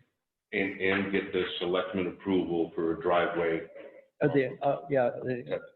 So that would be, what I'm doing is I'm gonna say we approve this tonight with these conditions precedent, right? Yep. Okay. So those two things. And then there are several things in the plan review that need to be addressed. And Steve, you can jump in on this for this too, to make sure we have it. You said that the title block could be fixed in accordance with the plan review notice or outlining of deficiencies. You said you could fix the title block. That's correct. The owner of record, lot sizes in square feet, classification of streets. And then we got all this whole thing about the wetlands report. That was, we just covered that. Let's see. The driveway, I don't think, we didn't, the site distance and all that, I don't know if we have that. We didn't talk about that. It's pretty straight right there. And then because it's an over a 5-acre lot, there's not a requirement for a DES subdivision approval.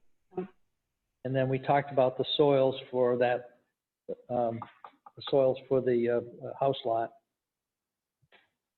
And you'll fix the, Steve, you put a check mark for the Aquifer Protection District. This is clearly not in the Aquifer Protection District, so you'd fix that.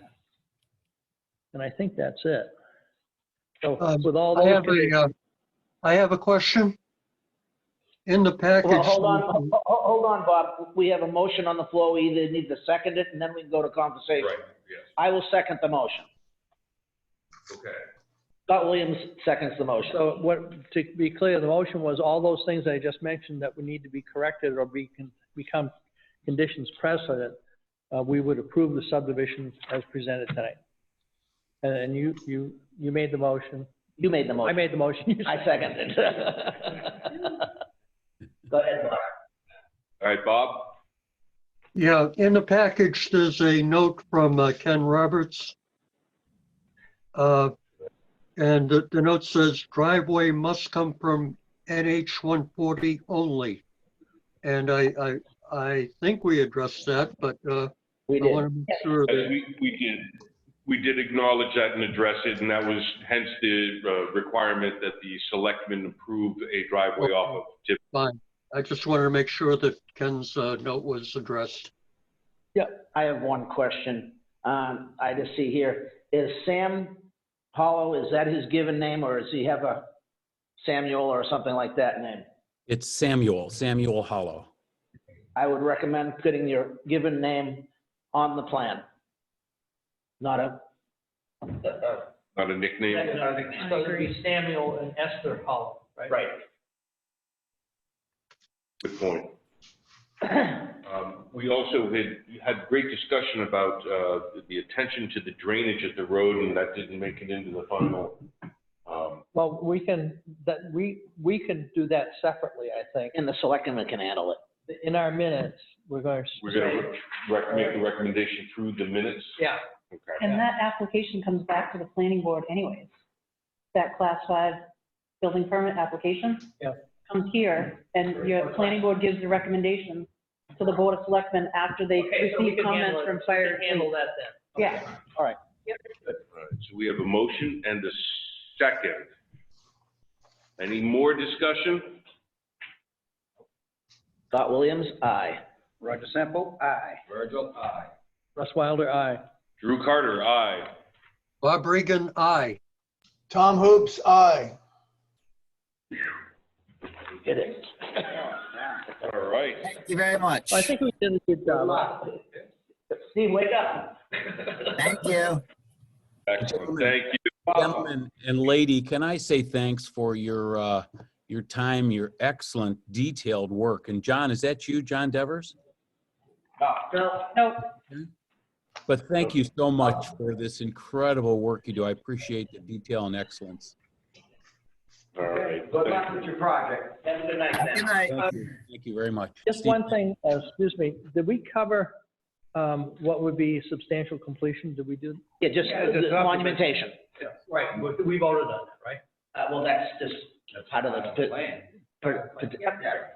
conditions precedent. All right. Case P 20-12.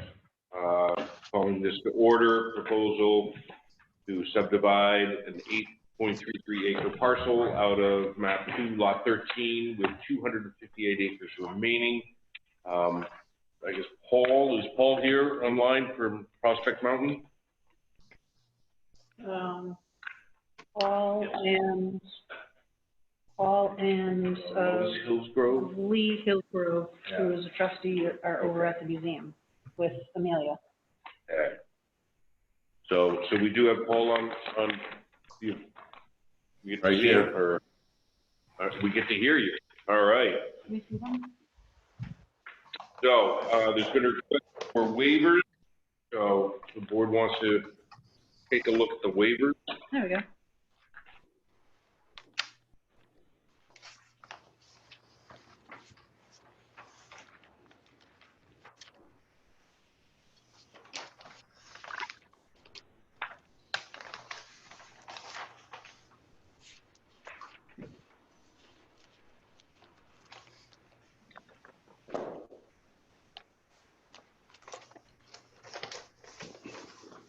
You the only one over there? Hear us? Paul, can you hear us? Yep. Okay, are you the only one over there? No, Nope. I'm here. There's Lee. Thank you, guys.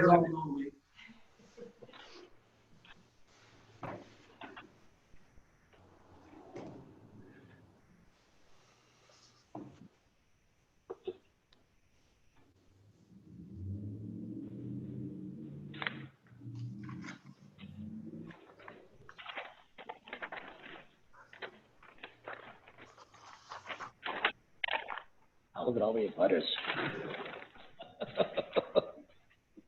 Guess when you have a really big lot, that happens. So on the waivers, the board have any comments, questions?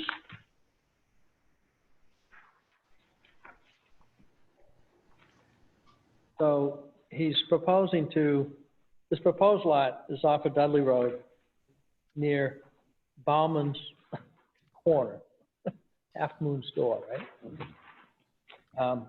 And it's this huge lot. Next map to lot 13 that he's trying to subdivide it out of. There's a bunch of other little lots that have already been taken out of this over time, right? Yep. So he's saying, do I want to do this complete boundary? He wants a waiver from the entire parcel, and he surveyed the area of the proposed lot. Right. I'm not sure that that's a problem, that waiver. Oh, not at all. I mean, that's 258 acres. That's a long way around that. So I thought that one would be okay. Yeah. The next one is existing and proposed lot lines. Request a waiver of the entire parcel. He has surveyed the area of the proposed lots. He's got this huge lot, and he says, we're gonna take this chunk out of it. Show the relevant lot lines to that. Right. Yeah. That seems okay. Existing and proposed survey monuments, all monuments around the proposed lot have been surveyed. So I guess, well, this lot already has monuments? I guess I'm confused about that. No, I think lot 10, that's a separate lot. That's probably monumented. And that's the only one that's. Paul. Yeah, Paul? Paul. What's that? For your request for a waiver from regulation 7D1C4, existing and proposed survey monuments, all monuments around the proposed lot have been surveyed. Could you speak to that a little bit? Well, I mean, I got all the monuments around the lot were taken out. I didn't want to have to sit there and set monuments around the whole 258 acres. That's what I was So doing. they are set for that lot, We're though. all set for this one. For the lot, They have been- 8.3 acres were taken out. All right, so that makes sense. Yep, that's good. All jurisdictional wetlands only delineated only on the proposed lot. That seems okay to me as well. That's that red hash mark, I assume. That's, yeah, the only thing about that, Paul. What is the red hash? That's all the, over 25% slopes. Oh, because it's not marked. I looked everywhere for it. Yeah, there's no key I on can the add plan that shows what it is. I couldn't tell what it was either. So those are steep slopes, okay. And we have, the only wetlands, Paul, then are where the driveway crosses it off of Yes. Dudley? That's it. Okay. Okay. So that makes sense. Can I ask a question? There's already a house built on this proposed lot, correct? That's right. Existing, It's Yeah, the So they're just chopping it out. They're just chopping it off the main parcel. Okay. And then they showing buildings lot lines only shown around the proposed lot. I don't have any problem actually with any of those waiver requests. I think it's straightforward and understandable, so. I will move to accept the 1, 2, 3, 4, 5 waiver requests that's shown on the plan received by this office August 5, 2020. Second. Seconded by Virgil. Any other discussion? Can we get a vote? Scott Williams, aye. Roger, aye. Virgil, aye. Russ Wilder, aye. Drew Carter, aye. Bob Regan, aye. Tom Hoops, aye. All right. So I'd like to make a motion that we accept the application as complete. Is that appropriate? I will second that. Scott Williams, second. There was, so before you vote on that, there was just a couple of things for completeness. So I just want to let you know that there was no documentation submitted with the application that Lee Hillsgrove was able to talk on behalf of the Lois Hillsgrove Trust. So he did submit a will. There's a copy of it. He did bring that, and he did pay the additional $8 in fees. So that's all squared away. So those are squared away, okay. Yes. Gotta get those $8. So is there anything else, Justin? I thought it was 18. It's 18. Vivid to me. So there was, so a soils map, a separate soils map wasn't produced, but a soils report was. Again, just going off of the regulations. Sample deeds are missing, and that's it. So the sample deeds, Can be part of the conditions precedent. Yeah. I mean, especially where this has already have a house built on it. I I mean, just have one question, but it's probably clerical. It says $18 in fees for additional abutter letter. Should that be letters? With an S, as in plural. Yes. Say that abutters go to $18? No, That's pretty shallow. correct. trying to make a profit here, come on. Got his good glasses on today. Thank you. Okay, so we had the motion regarding the application being complete. We have seconded. Any more discussion? So do we need to add what Jessica just mentioned about, I think anything there could be in the, I just added, so I'm adding it on as we go along. All right, so can we get a vote? Scott Williams, aye. Roger, aye. Virgil, aye. Russ Wilder, aye. Drew Carter, aye. Bob Regan, aye. Tom Hoops, aye. All right. So your review, Jessica, you want to give us a recap? Again, I'm actually going to ask Paul if he's, so Paul, have you had a chance to look at all of the items listed under the plan? And then, I didn't bring the list with me. Okay. All right, I'll just go down the list really quick. Most of it was just some sort of clerical things that needed to be updated. Let's see. So the first one, documentation from Lee Hillsgrove, we've received that. The second one, the fees were submitted, so that's good. So in the title block on the subdivision plan, it should state Lois, but it states Lewis. So okay. just update that. Note number 1, under owner of record, it indicates Lewis Hillgrove. So just update that to Lois Hillsgrove. I see all the spelling errors. It's low. Yeah. Sorry, I put it on the, Must have been early in the morning. note number 2. Oh, no, I didn't check the other guy that put it in. Yep. Note number 2 should state subdivision, so it's missing an S on the end. Note number 2. Let's see, on sheets 2 and 3, there's 2 sections on the plan. Concrete is missing an R, so just update that. Lot size in square feet and acres are missing on lot 13 on sheets 2 and 3. Square feet, that's like a whole bunch of. Where feet, is that for the remaining land? Yeah, you said lot 13, the parent lot. Yes. Yes. Parent lot. All right, Yep. so if I get it right down to square feet, then you're telling me I need to survey the whole thing. I'm just telling you that the town Okay. tells me that there's 266 acres. I took the Well, do the 8.33. math on that. I can calculate that.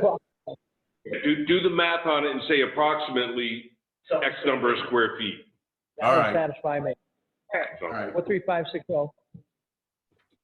Let's see. Okay, on sheet 1,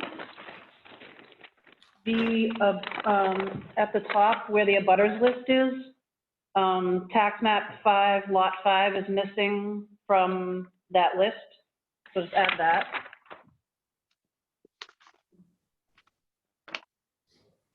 Okay, so I kind of nitpicked that abutters list. So when you look at the abutters list, there are a lot. So some of the abutters on their, where they recorded the deed, where it says book and page, some of them say book and lot and not book and page. I see that. Yeah, so if you can just, go through that and just, make them say page instead of lots, because it's Going to giving have the to people that, scold Ralph on that one. yeah. So yeah, just update that. The classification of the street is missing. Where? On Dudley, On the overall plan? what class street Dudley Road is. All right. And then the width of the road is also missing. Let's see. These are just some standard notes that just should be added to the plan. Not located in the special flood hazard area. Not located in the Aquifer Protection Overlay District. Not within the Shoreland Protection Overlay District. And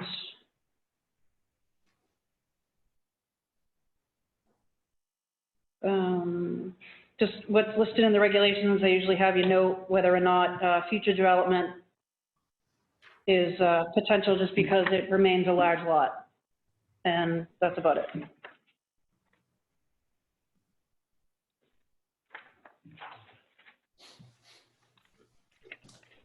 So that would be, so if he can, those could be all conditions. Yep, I'll add those in there, yep. And we'd add to that list that adding the key to the drawings as well as to what the Think I put hash that mark in. areas are. Right, I'll put that in the legend. Yep. Okay. Just as a, who is going to own lot 13 with this taken out of it? I imagine the trust will continue. Oh, this whole thing was in a state. So when his mother died, they had to take the house off and then divide all the other land with the brothers and nephews or whatever. So Lee, you're going to get that. Lee's going to end up with the overall lot, the remaining land. Yeah, once that goes through probate or wherever it is, then it, Then all new deeds will be drawn up. okay. All right.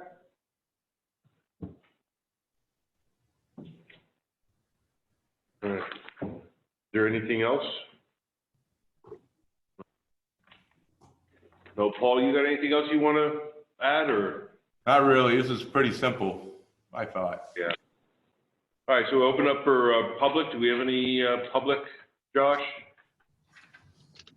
Have no vote. No public?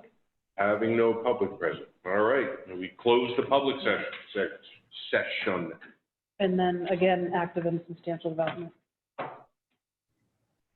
All it needs is be the bounds done, like this one again. I mean, and just Paul, the subdivision. bounds are all in for this proposed lot, correct? Yeah. Yeah. It's done. So what do you want to put? It's recorded. Yeah, we'll get, when you get the deed to record it and you get the plat recorded and you're done. Recorded. You want a Mylar, I'm sure, right? Now, do you want to record the overall and the subdivision sheet? That'd be 1 and 2. Well, the overall lot is recorded, and then you're gonna take this out of it. Yeah, I think the big lots, description is gonna change. Right, because. Okay, overall and Yeah, so subdivision. you'd have to have both, because they both have Okay. to be recorded. You'll need both, Paul. All right. 1 and 3? 1 and 2. topo sheet should be just at the planning office. Right. What else? That's it. Are you? I like the extra No- info. No other input or? No input from the public. Oh, one other thing is that, Paul, the red hash mark needs a legend. Yes, I'm gonna add that. Yeah, yeah, we cut that one. Sometimes they sleep up there in that neighborhood. All right. Yeah, I think we're good. So do we have motion?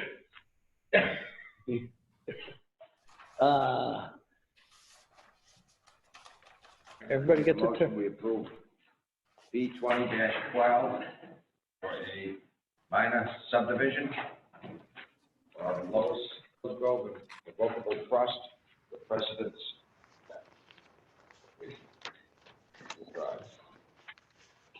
Okay. We have a second. I'll second that, Scott Williams, second. All right. The record, Virgil Oh, yeah. did the motion. Yeah. Thank you. All right, vote. Scott Williams, aye. Roger, aye. Virgil, aye.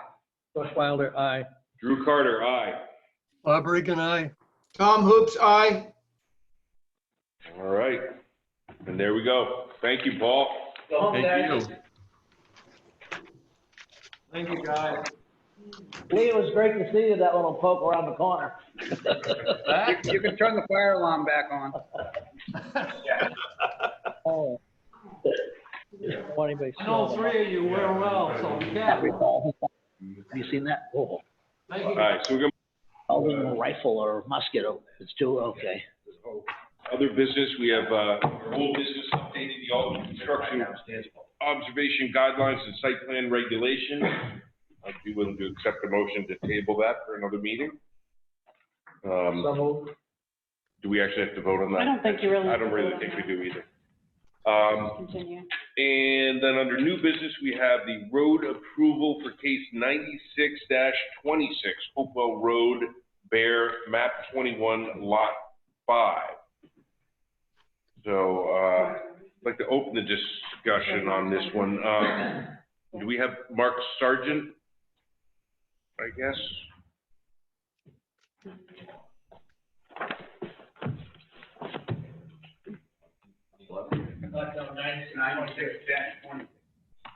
Looks Yeah, like nice. he's here. I can see his name. There he is. Oh, you're seeing him, we're not. All right. So Mark, you're with us? Nope, he's with Tom. We'll ask Tom, Tom will ask me. Let him loose, Josh, let him loose. All right, so I want to make sure your microphone is turned up. R9. Josh doesn't have you on mute. Well, it looks like you are muted. Muted. I unmuted him, but then it changed back to muted. Oh, There you go. all right. So How about now? I can't tell if that's Tom. Mr. Sargent, are you there? Yeah. I got his video, but it's frozen. Okay. No. So might have a connection issue. Can he try calling in to relieve the bandwidth by phone? Yeah, see him. Hmm? I think we need to video, I need to see him. Well, we could do video, but if he's on the phone, it relieves what he's trying to transmit from his phone. All the time. He can't ask the planning board for to accept the road. That's a town road. Yeah, yeah, that's worded, that's not worded right. Okay. Yes. All right.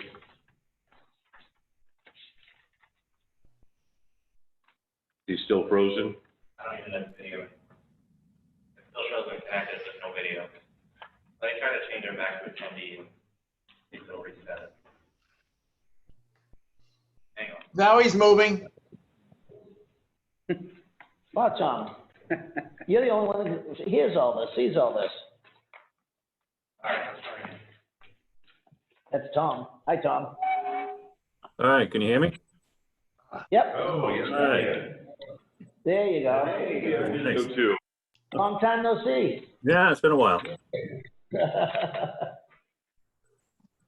All right, so, Mr. Sargent, would you like to fill us in?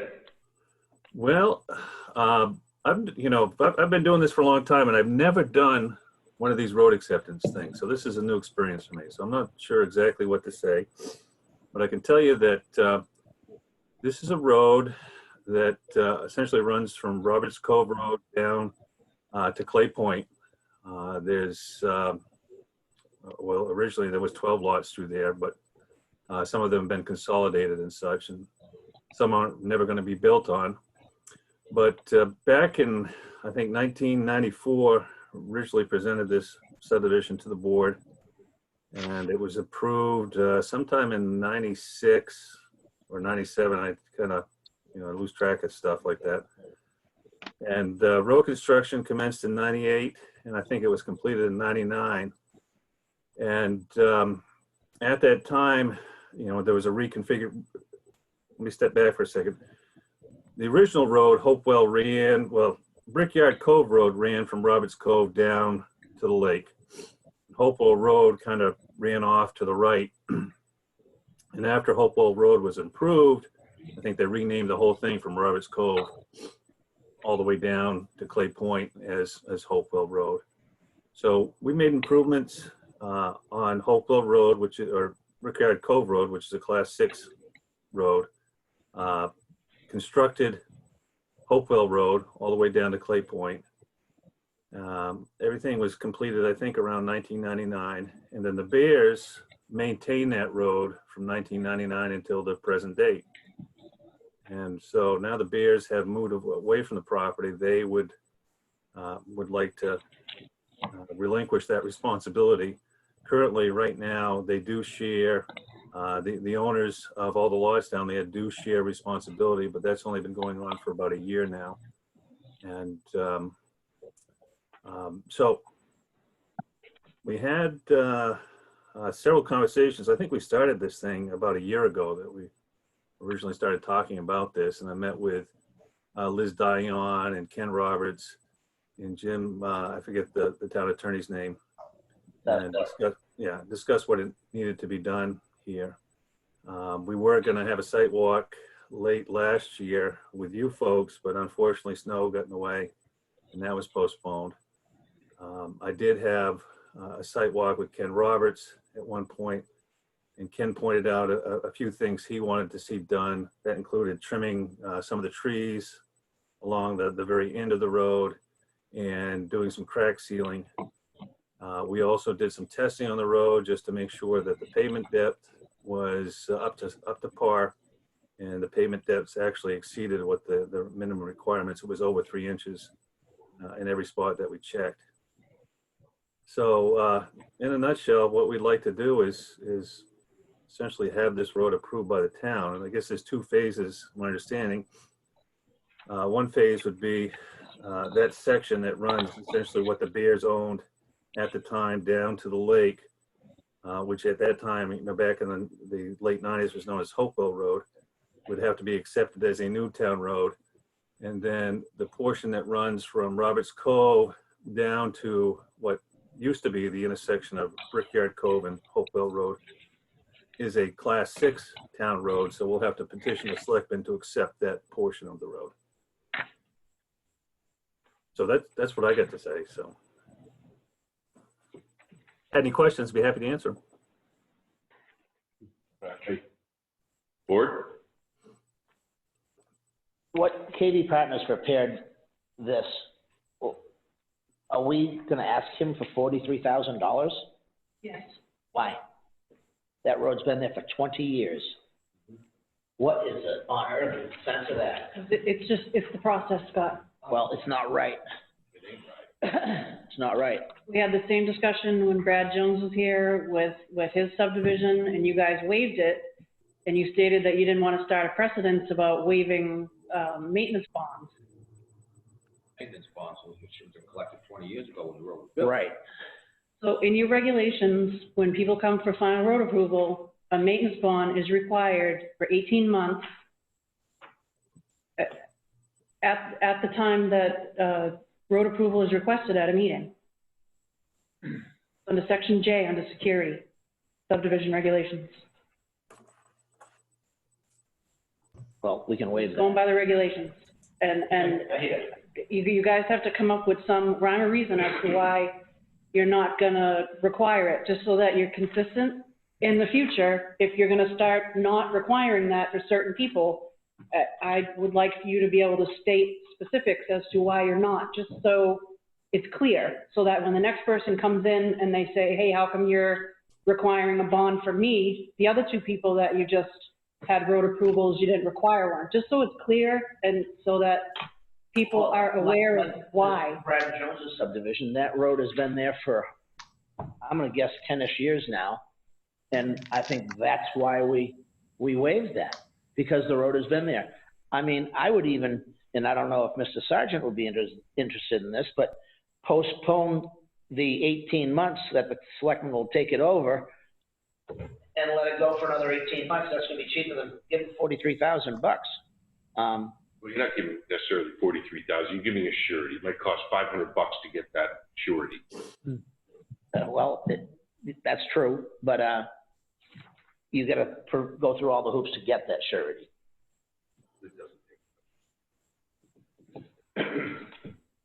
I guess the question is, has the road been brought up to the acceptable standards of the town? If I could add on, the road was built to town standards back in the day, and I think currently it exceeds town standards. You know, it's got greater pavement depth than is required. The slopes have been maintained, drainage has been maintained. It's just a well-constructed road. And I don't know if you've There's driven never been down. any washouts, anything there. Yeah, I don't know if you've driven down the road, but there are no issues whatsoever. And you would be surprised to know that that road is, you know, over 20 years old. Yeah, no, it's really well built. Does the pavement get cracks in them, or did they get sealed? All the pavement cracks were sealed, and Ken, Jessica, and Mike and I walked it and observed that. So everything that the town, the road agent and the planning department has requested that we do to the road, we have done. Has the wear course been installed? The wear course was installed 20 years ago. Yeah. no, Okay, so- It's a nice smooth road. Yeah, I know it is, yeah, but I just didn't know if that, But I mean, to Jessica's point, unless we change the rule, that you got to have that surety in there for some period of time. And Sue, you said it only cost them $500 to.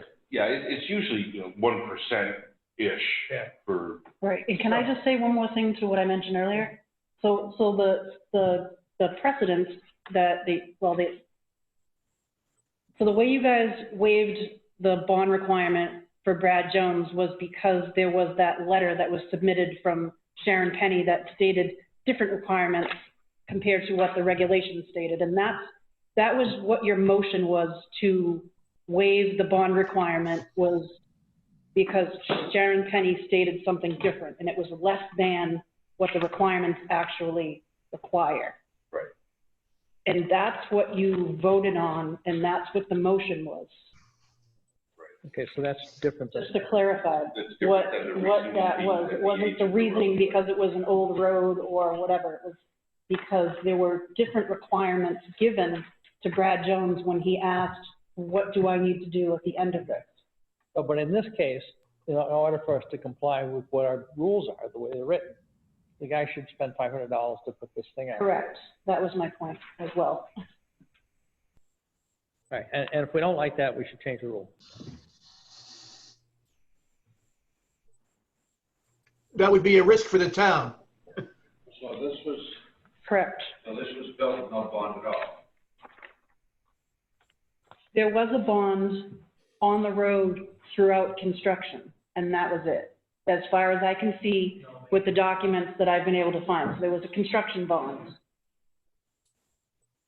But that's it, that I have records of. Oh, Release that once the road is done. right. Right.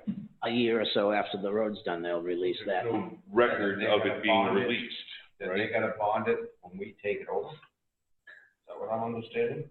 That if the town takes it over, they gotta put up $40,000 for us to take it over? because you don't want to take over a road that may have issues. I mean, that's the premise behind the whole, the rules and the law that we have. And I recognize that, you know, the road's been there for 20 years. It doesn't have any significant issues whatsoever. What minor issues there were have been addressed. Get it, totally understand it. But the rules are that when they come here for a final approval, they are supposed to put up a bond for 18 months. It's like double jeopardy to me, but just saying. But those are the rules. And we need to abide by the rules.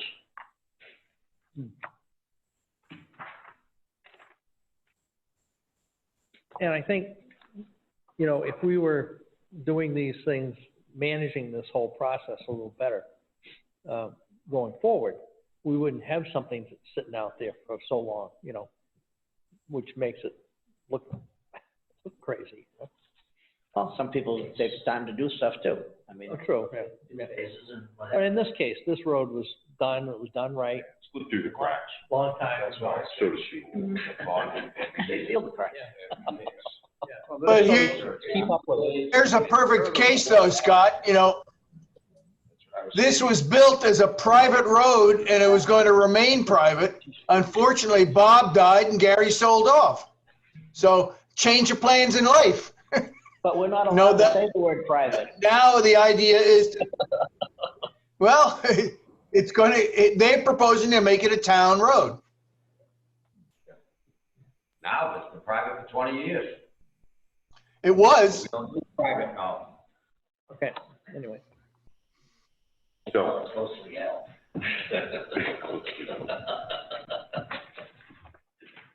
Like I said, this hand, but not this hand. well, that's why we have the laws, and that's the idea, is that you're supposed to be following those, right? And that's just what I say. Have the board follow them all the time. Agreed. Not good for this one and not good for that one. Right. Because that's the way this board plays. Not anymore. It's been going right on. So, with that being said, are there any motions? Very good. Motion from me.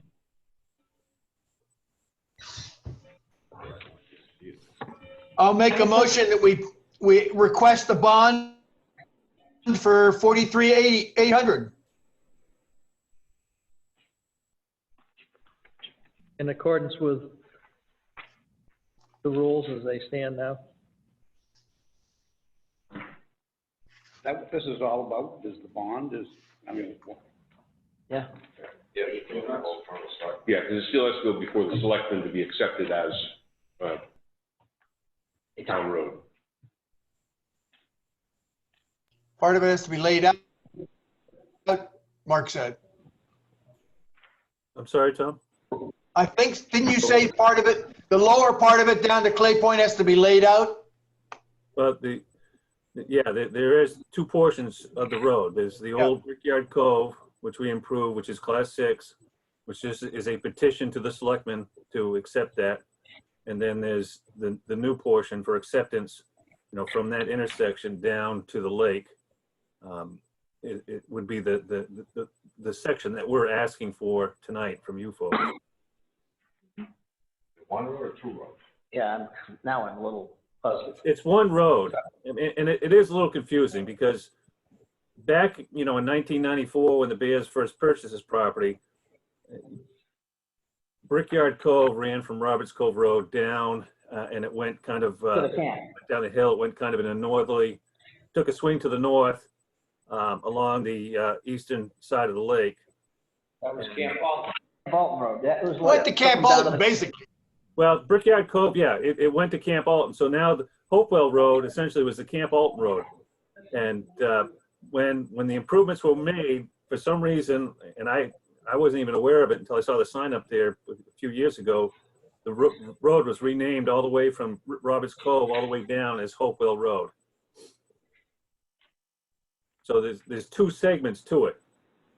So the first segment runs from Roberts Cove down about 2,000 feet to an intersection, and not 2,000, about 1,000 feet to an intersection, And that's that's part of the old town road. So that's a class 6 portion. So when you veer off to the left and you head down towards where the Bears properties were in the subdivision that we did in 95, that's the portion that is we're asking to be accepted by the town. So the class 6 section, were there homes built on that section? No, the class 6 runs from Roberts Cove right down. You know where Roberts property used to end?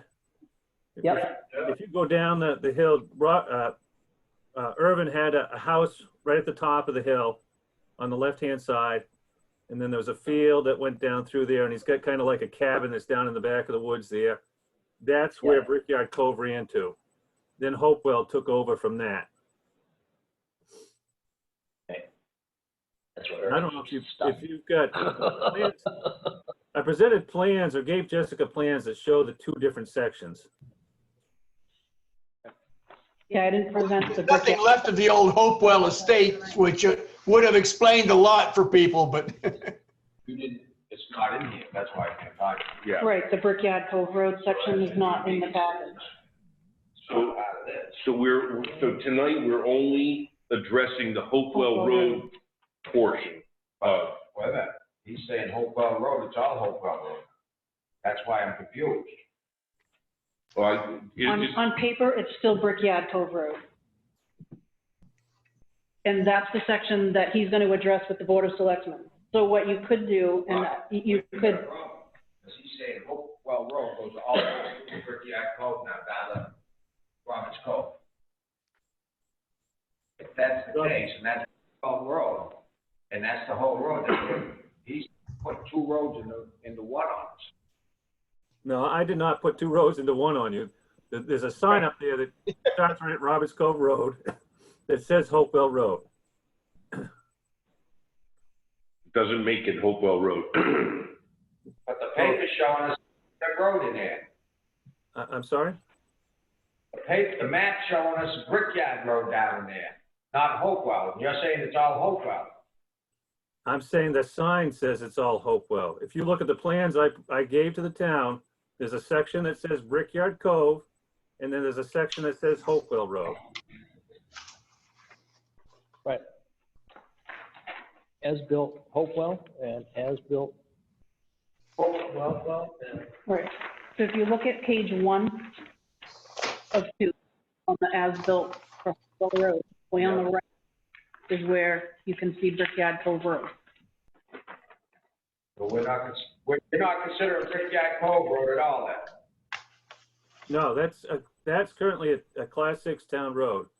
And we need to petition the selectmen to accept that as a class 5. Okay. So what we're talking about tonight is from where it stops here on sheet 1 of 2 on down. Okay. All the way down. Like that. That's the road.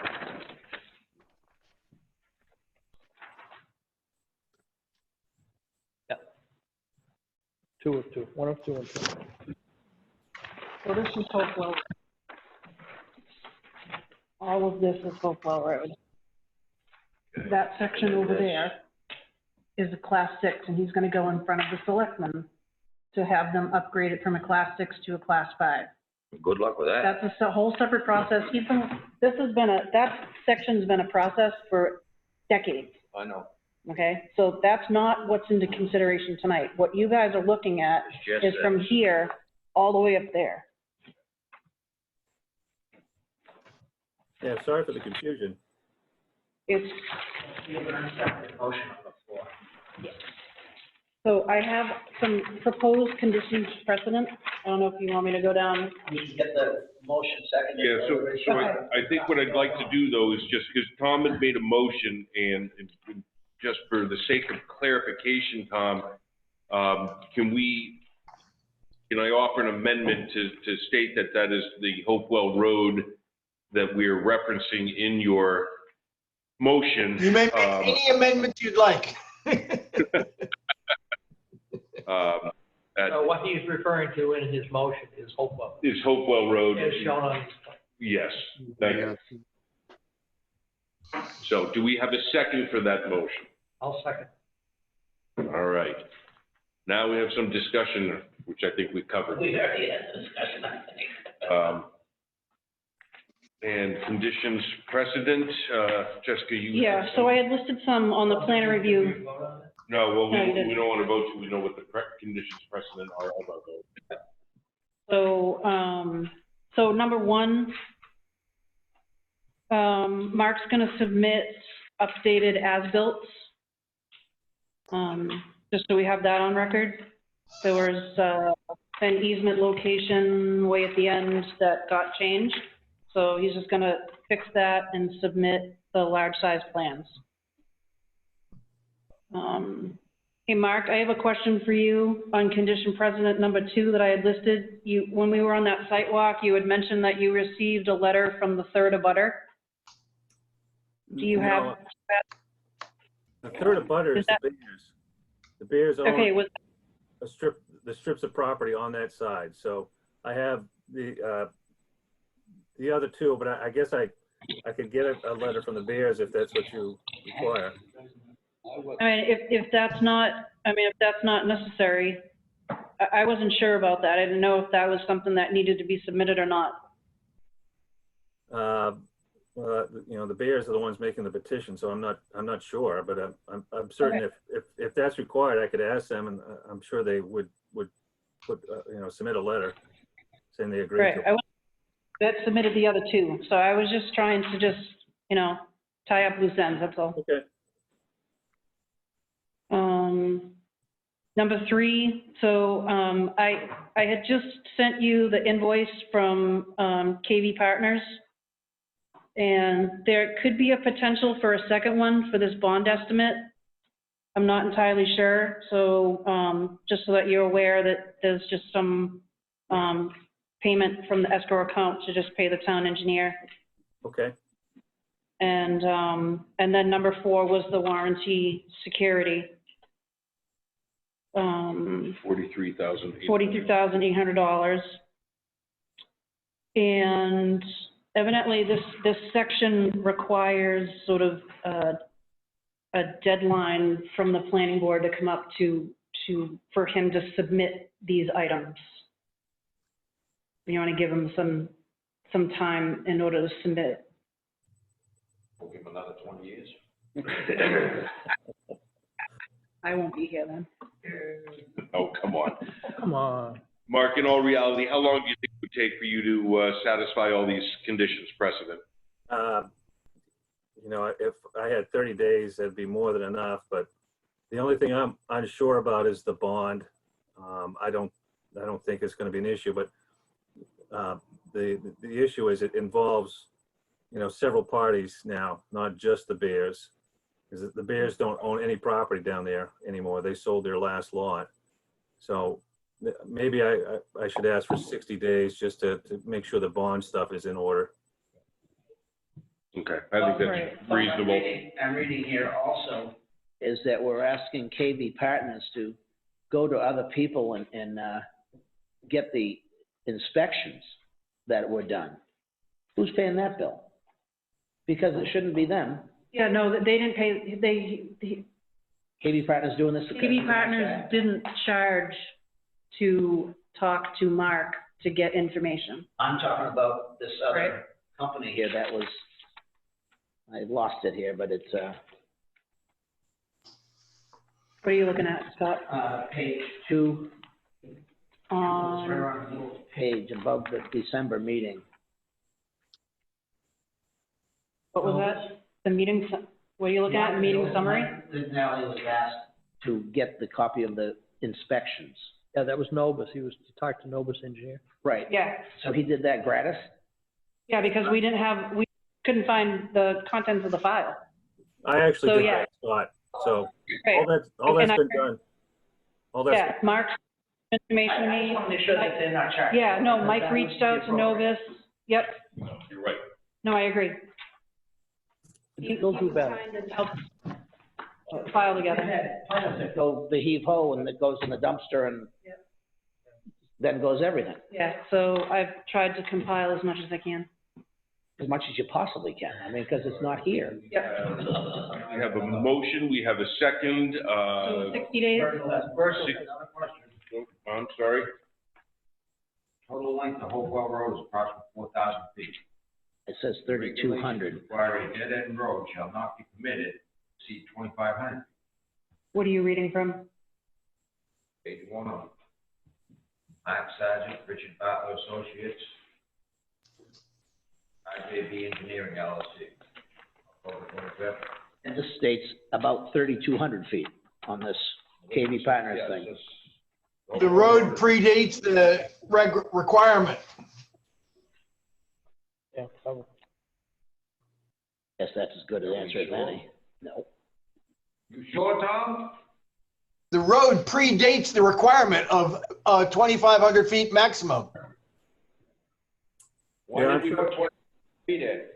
If that was a requirement back in 1995 when we had it approved, we wouldn't have gotten it approved. Yeah. It's an approved See when that subdivision. requirement, I think that was Johnson, wasn't it? Because that was, this is October 25th, 2018. You look up and see when the 2,500 foot length went in. Yeah. The base of the road That goes was a back fire department thing. to the 40s.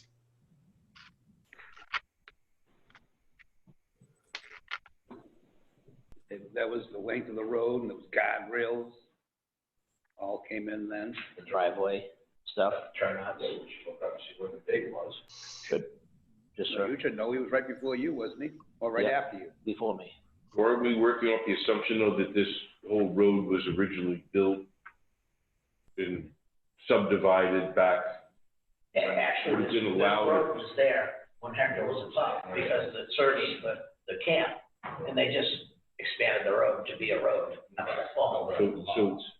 So maybe I'm misunderstanding, but right now we're looking to require them to place a bond on it for approval. Approximately a 30. But the acceptance by the town relative to its length and such, that may be a whole nother issue with the selectmen, and am I right, or? To me, it's an issue with this board too. I know, but The road, if it's only supposed to be 2,500 feet, it's 4,000 feet, you can't say, yeah. You're already going against your regulation. Here we go, one hand in the other. Well, as Mark said, though, the road was permitted in 1996. So I guess what Virgil's saying is he wants to make sure that this regulation was not in place in 1996. And Tom, to your point, Hopewell Road was probably built when the camp went into effect. Originally. Exactly. Whatever it was. It predates zoning. I have 5 of the buildings. I know. Timmy lives in I one. know he does. I remember the day it went up the road too. This is on the highway, you set them up. Well, how long is Rand Hill Road? But there's an exit on both ends. That's the key. All right, so Virgil, you want me to research when that went into place? So what Yeah. happens, so I think you have to. what happens with approval tonight? Does that get put off another month? If you're looking for an answer? So that's my question. Built, and it was approved back then. Well, he's 30 days doing what he's got to do anyway. I mean, how do you go back on an approval? 60 days. So, I don't think putting it off 30 days for research. Yeah. is gonna be an issue. So we would end up hearing it in the next meeting. So are you suggesting that we make sure that when this road was approved to be built in the first place 20 years ago, that there was not a mistake made then? No, the 2,500 foot rule was made after that road was made. Right, but that road received approval to be built and subdivided That's irrelevant. 20 years ago, right? Because I think you also got to look up to see if it was okay for minimum standards. Because a road that size with subdivision going in like that shouldn't have been at minimum standards. I mean, we're trying to deal with this tonight. I know, but you're approving the road to come to the select, and you're not doing due diligence. If the road is 18 feet wide, it's supposed to be 24 feet wide. If the road is built under standards, or the road, Mark, how wide is the road? It's 24. We 24? built it to town standards. It's been inspected by the town engineer. It's been inspected by the town road agent. And the subdivision was approved with a road at that length in 1995. So there really isn't any issues as it pertains to the length of the road or the construction of the road. Everything's been ironed out. And, you know, I guess I'm at a loss for words here as to, okay, if it does exceed the 2,500 feet, what happens to those lots at the end of, you know, that are past the 2,500 feet? Are they no longer legal lots? Tear down a 33,000 square foot house. Probably stay a private road. Well, there's no such thing as a private road in Norton. And I keep finding a whole lot of them. Closely held.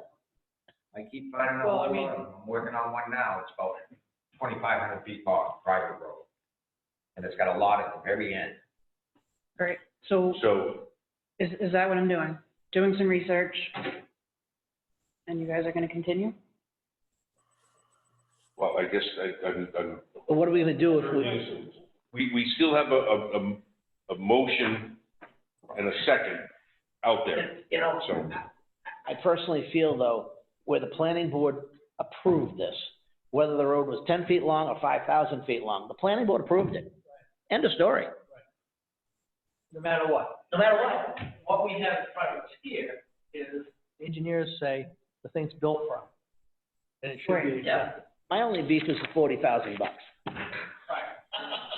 And we went beyond that, all right. But my 500. I think that, like Scott says, it was approved legitimately by the planning board a long time ago. It is what it is today. And we have documentation here that the road's built correctly. So we're basically recommending the selectmen go ahead and accept. Is it built correctly? It's supposed to, you got 20 feet of pavement, it's supposed to be more. It's built To somebody's standards. to what it was approved for. The town, Well, I don't know, because I don't think that's what it was approved for. And I didn't get invited to the sidewalk. The board doesn't get invited to the site walk normally, at a site walk at a road approval Sadler Road. walk with we were Ken invited to. and Yeah. town engineer. Sid Larry Road, we were invited to do that one. We were invited Yeah, I to think do that one. was done in different circumstances. Said Larry. That was a whole different I ballgame. mean, I'll trust Ken Roberts doing good work. So I don't. We were invited to Jones. Invited all of them. I mean, if we have. Things keep changing in the town hall, you All right, so I'll say it again, we've got a motion and a second on the table. We have, huh? I don't even know what it means, a motion. You don't know what it is? How can you reread it? Can you read back the motion? So Tom Hoops motioned to approve the Hopewell Road section of the road as shown on the plan. Is that correct, Tom? at the request for 43,800. We just, how come we didn't get the,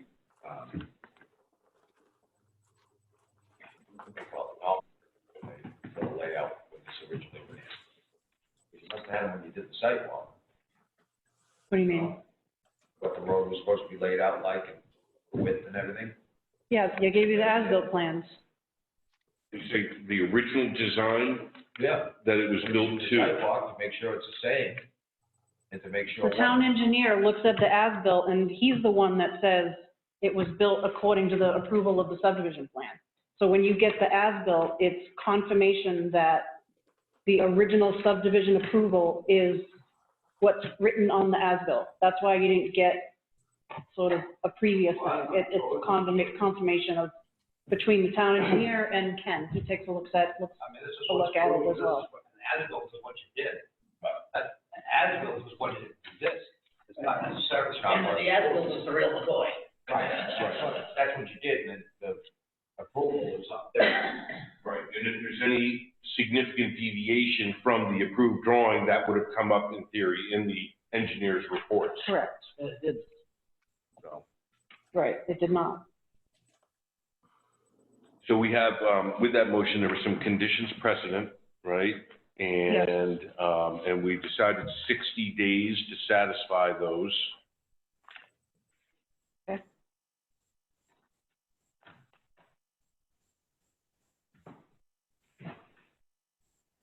So I think I want to move this to a vote. Scott?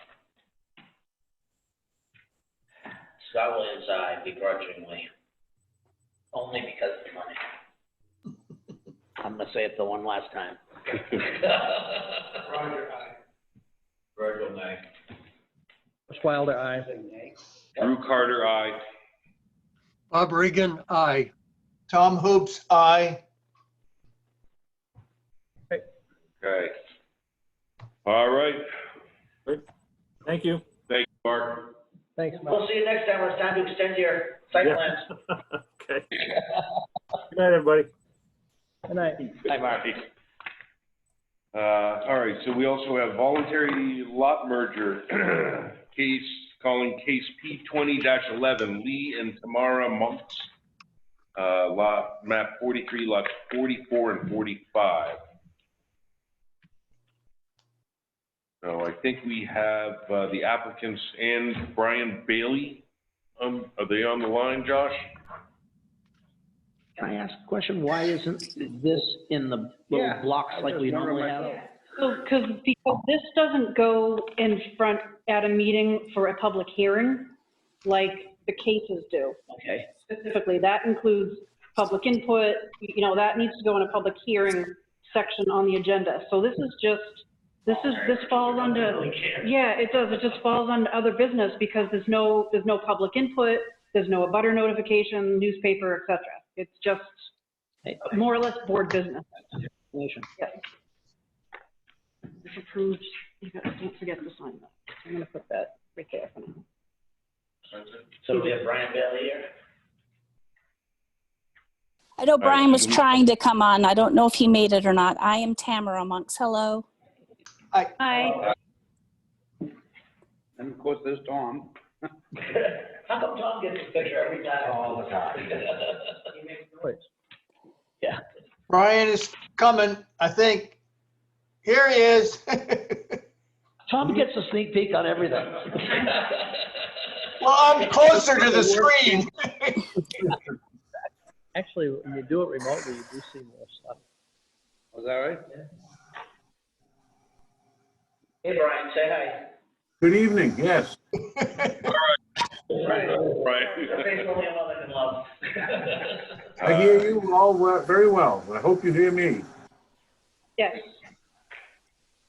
All right, so agent letter from Brian, is that? Oh, so that was. So we have Tamara here though, so she can.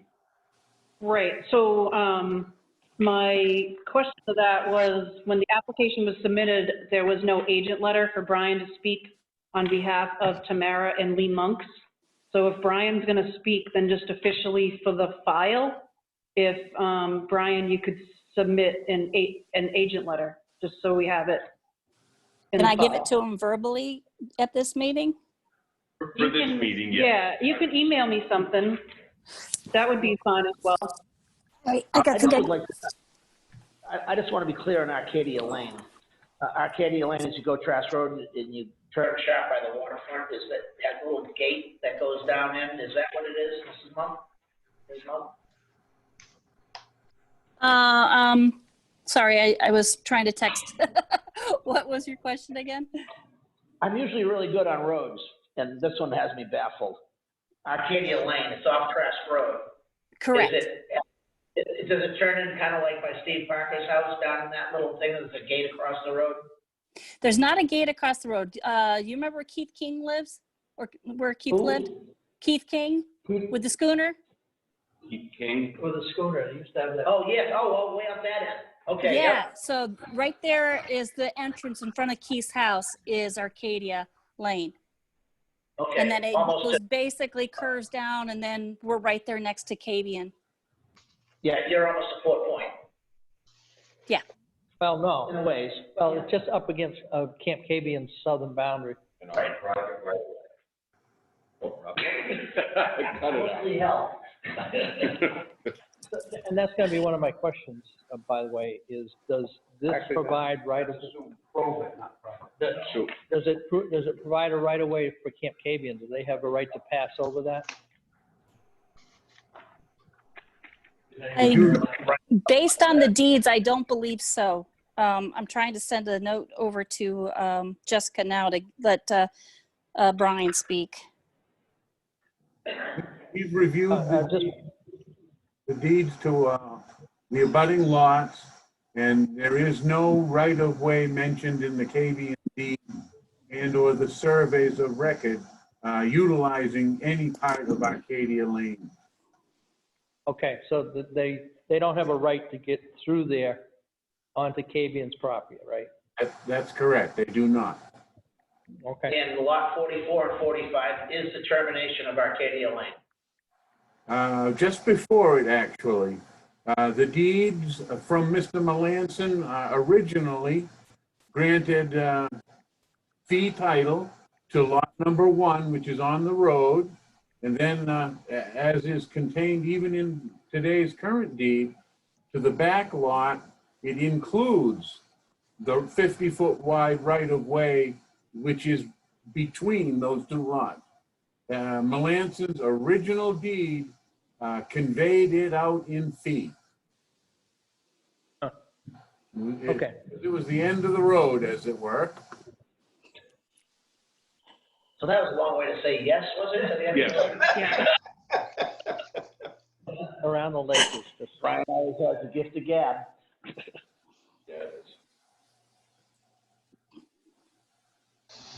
And you gotta check it. Right.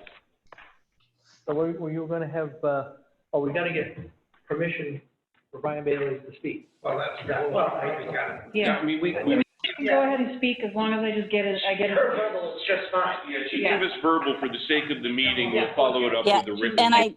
I just sent you an email, Jessica, so you'll have it in your email. Okay, I got it, thank you. All right, okay.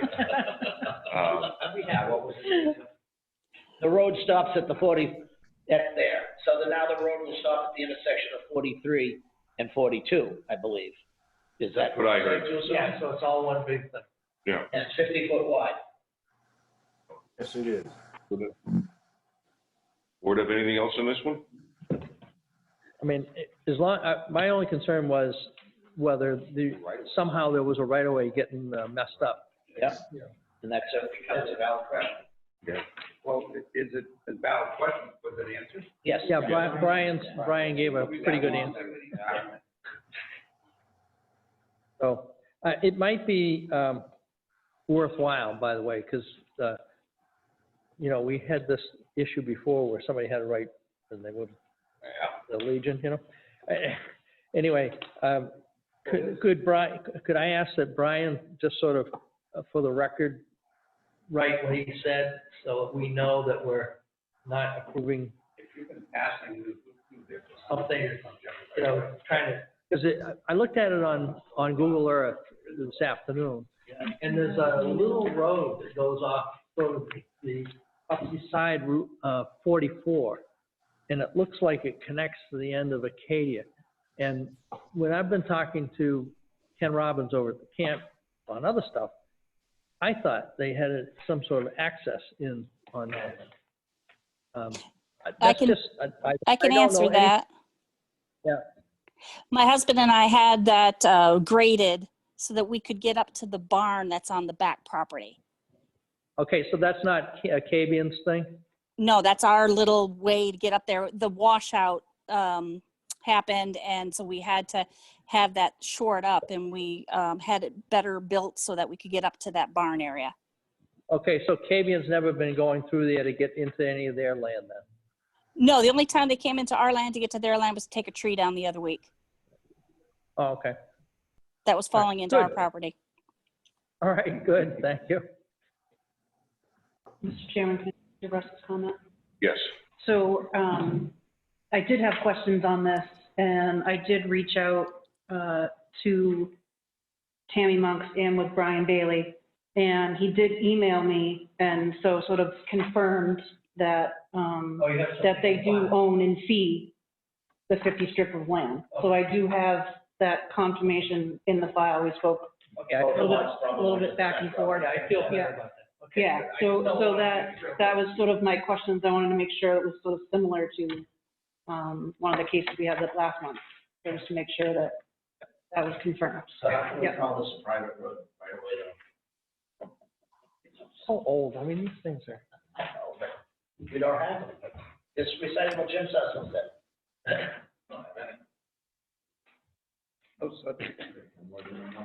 So, do we have a motion? Make a motion that we approve case P20-11 voluntary lot merger application for Lee I. and Tamara L. Monks, merge lot, merge map 43, lot 44, 45, Arcadia Lane. Scott Williams, second. Any more discussion? For the record, motion was made by Virgil McDonald. Oh, yeah. Again. No problems. All right, do we have a vote? Scott? Scott Williams, aye. Aye. Virgil, aye. Russ Wilder, aye. Drew Carter, aye. Bob Regan, aye. Tom Hoops, aye. Congratulations. Thank you Brian, very you can much. go back upstairs now. Been entertaining as usual. Brian, thanks for being on the call. Thank you, everyone. Bye now. Thank you. All right. We need approval of the meeting minutes.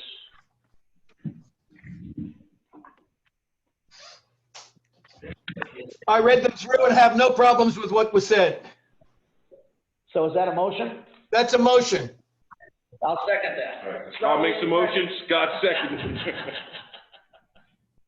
All right, any discussion? Hearing none. Scott Williams, aye. Roger? Aye. Virgil? Aye. Russ Wilder, aye. Drew Carter, aye. Bob Regan, aye. Tom Hoops, aye. All right, thank you very much. Correspondences for the board's Yep. information. So these next three memos, these just sort of updating you on the Ridgewood subdivision. Laurel Lane sidewalk that lists some deficiencies that we found on the road. And Joe Bean, so he's done with that rock wall. So that's completed. That looks good, actually. It's excellent. Yeah, it's very impressive. And then D, so this was the section, Fern Hill condominiums. They came in a couple years ago. On the plan was an error. They listed units 1, 2, and 3, and it should have listed 1, 2, and 4. And they had to slightly shift the septic. So, But approved by the state. and it's approved, yeah, it's built, it's done. So Roger, I'm just gonna have to have you sign before we leave. Do you have it now? I do, I have it with me.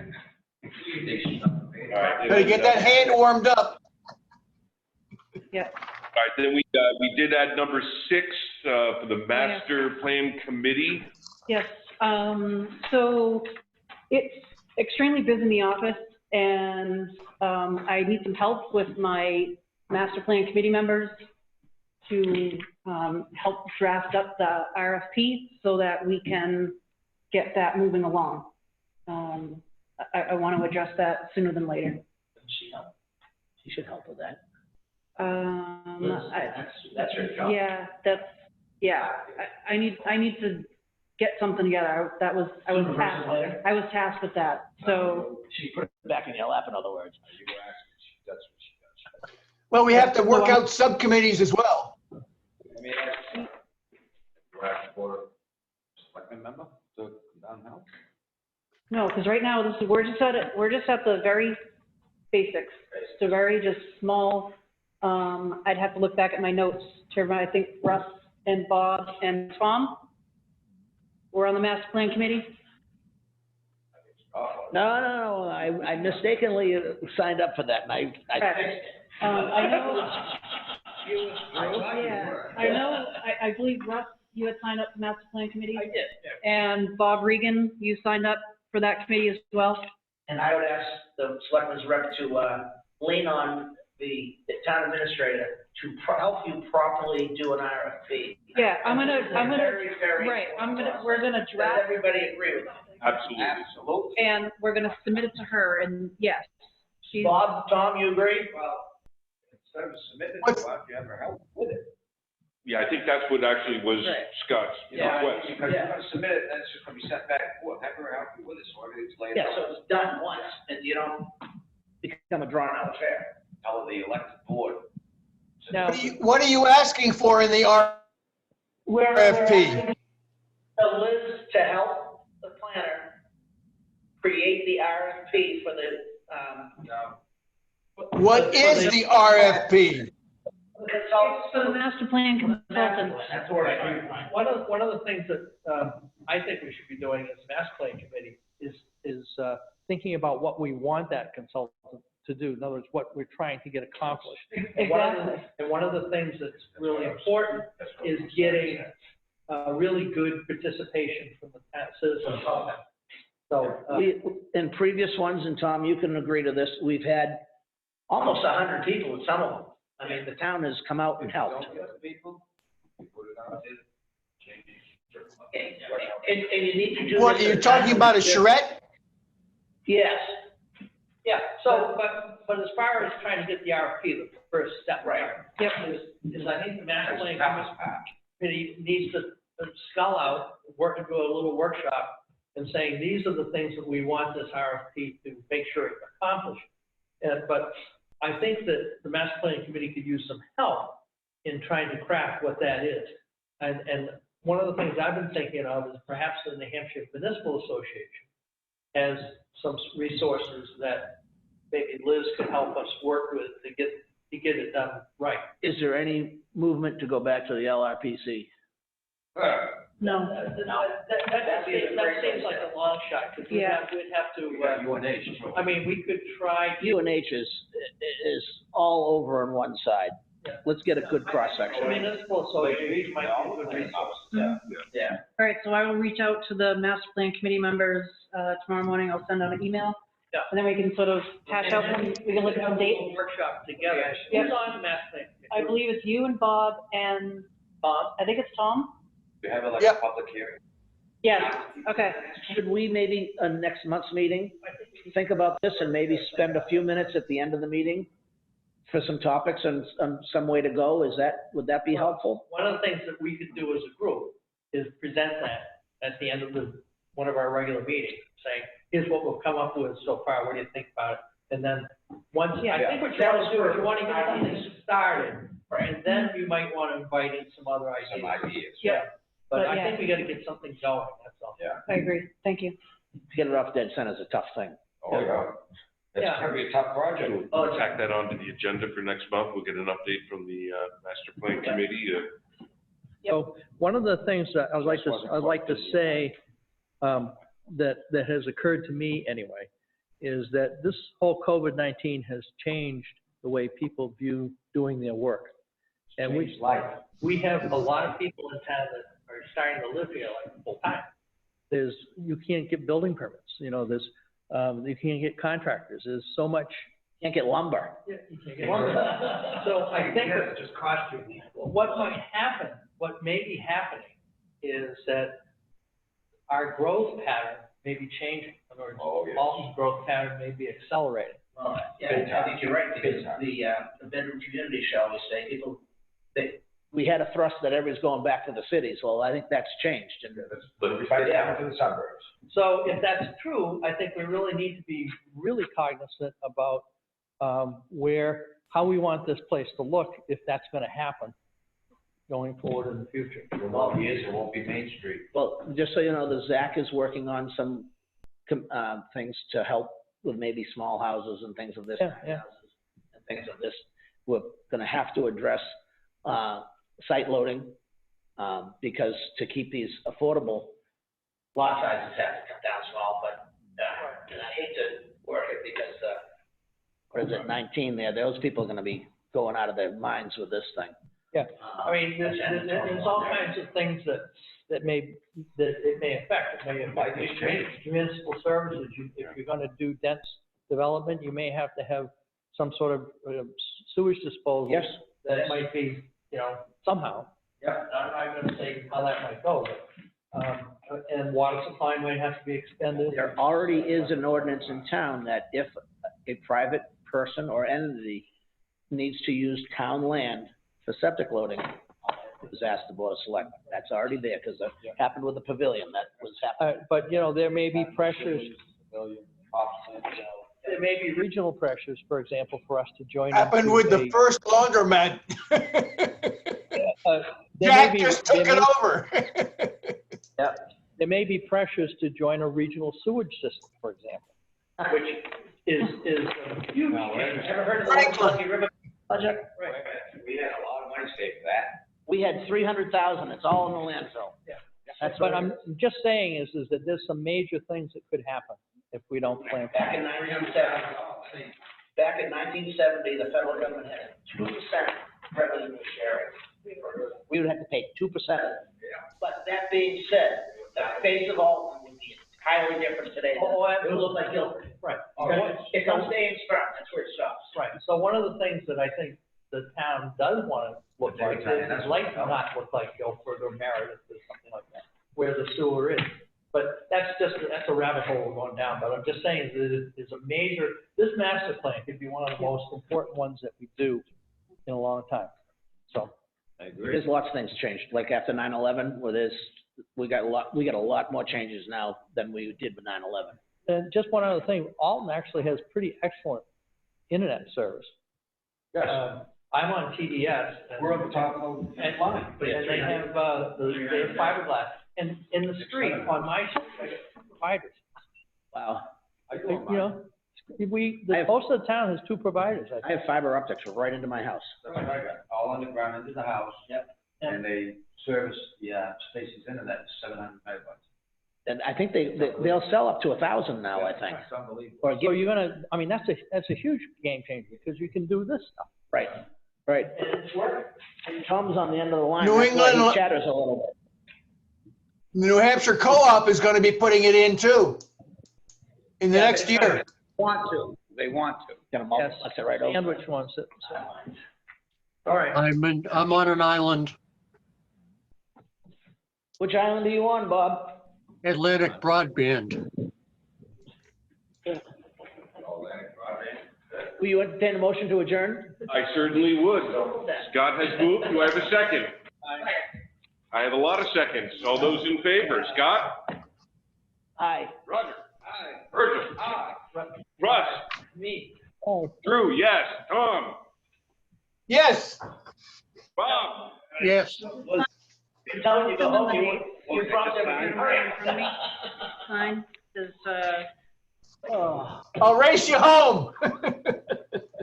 I win. You want me to pick up these things? sure.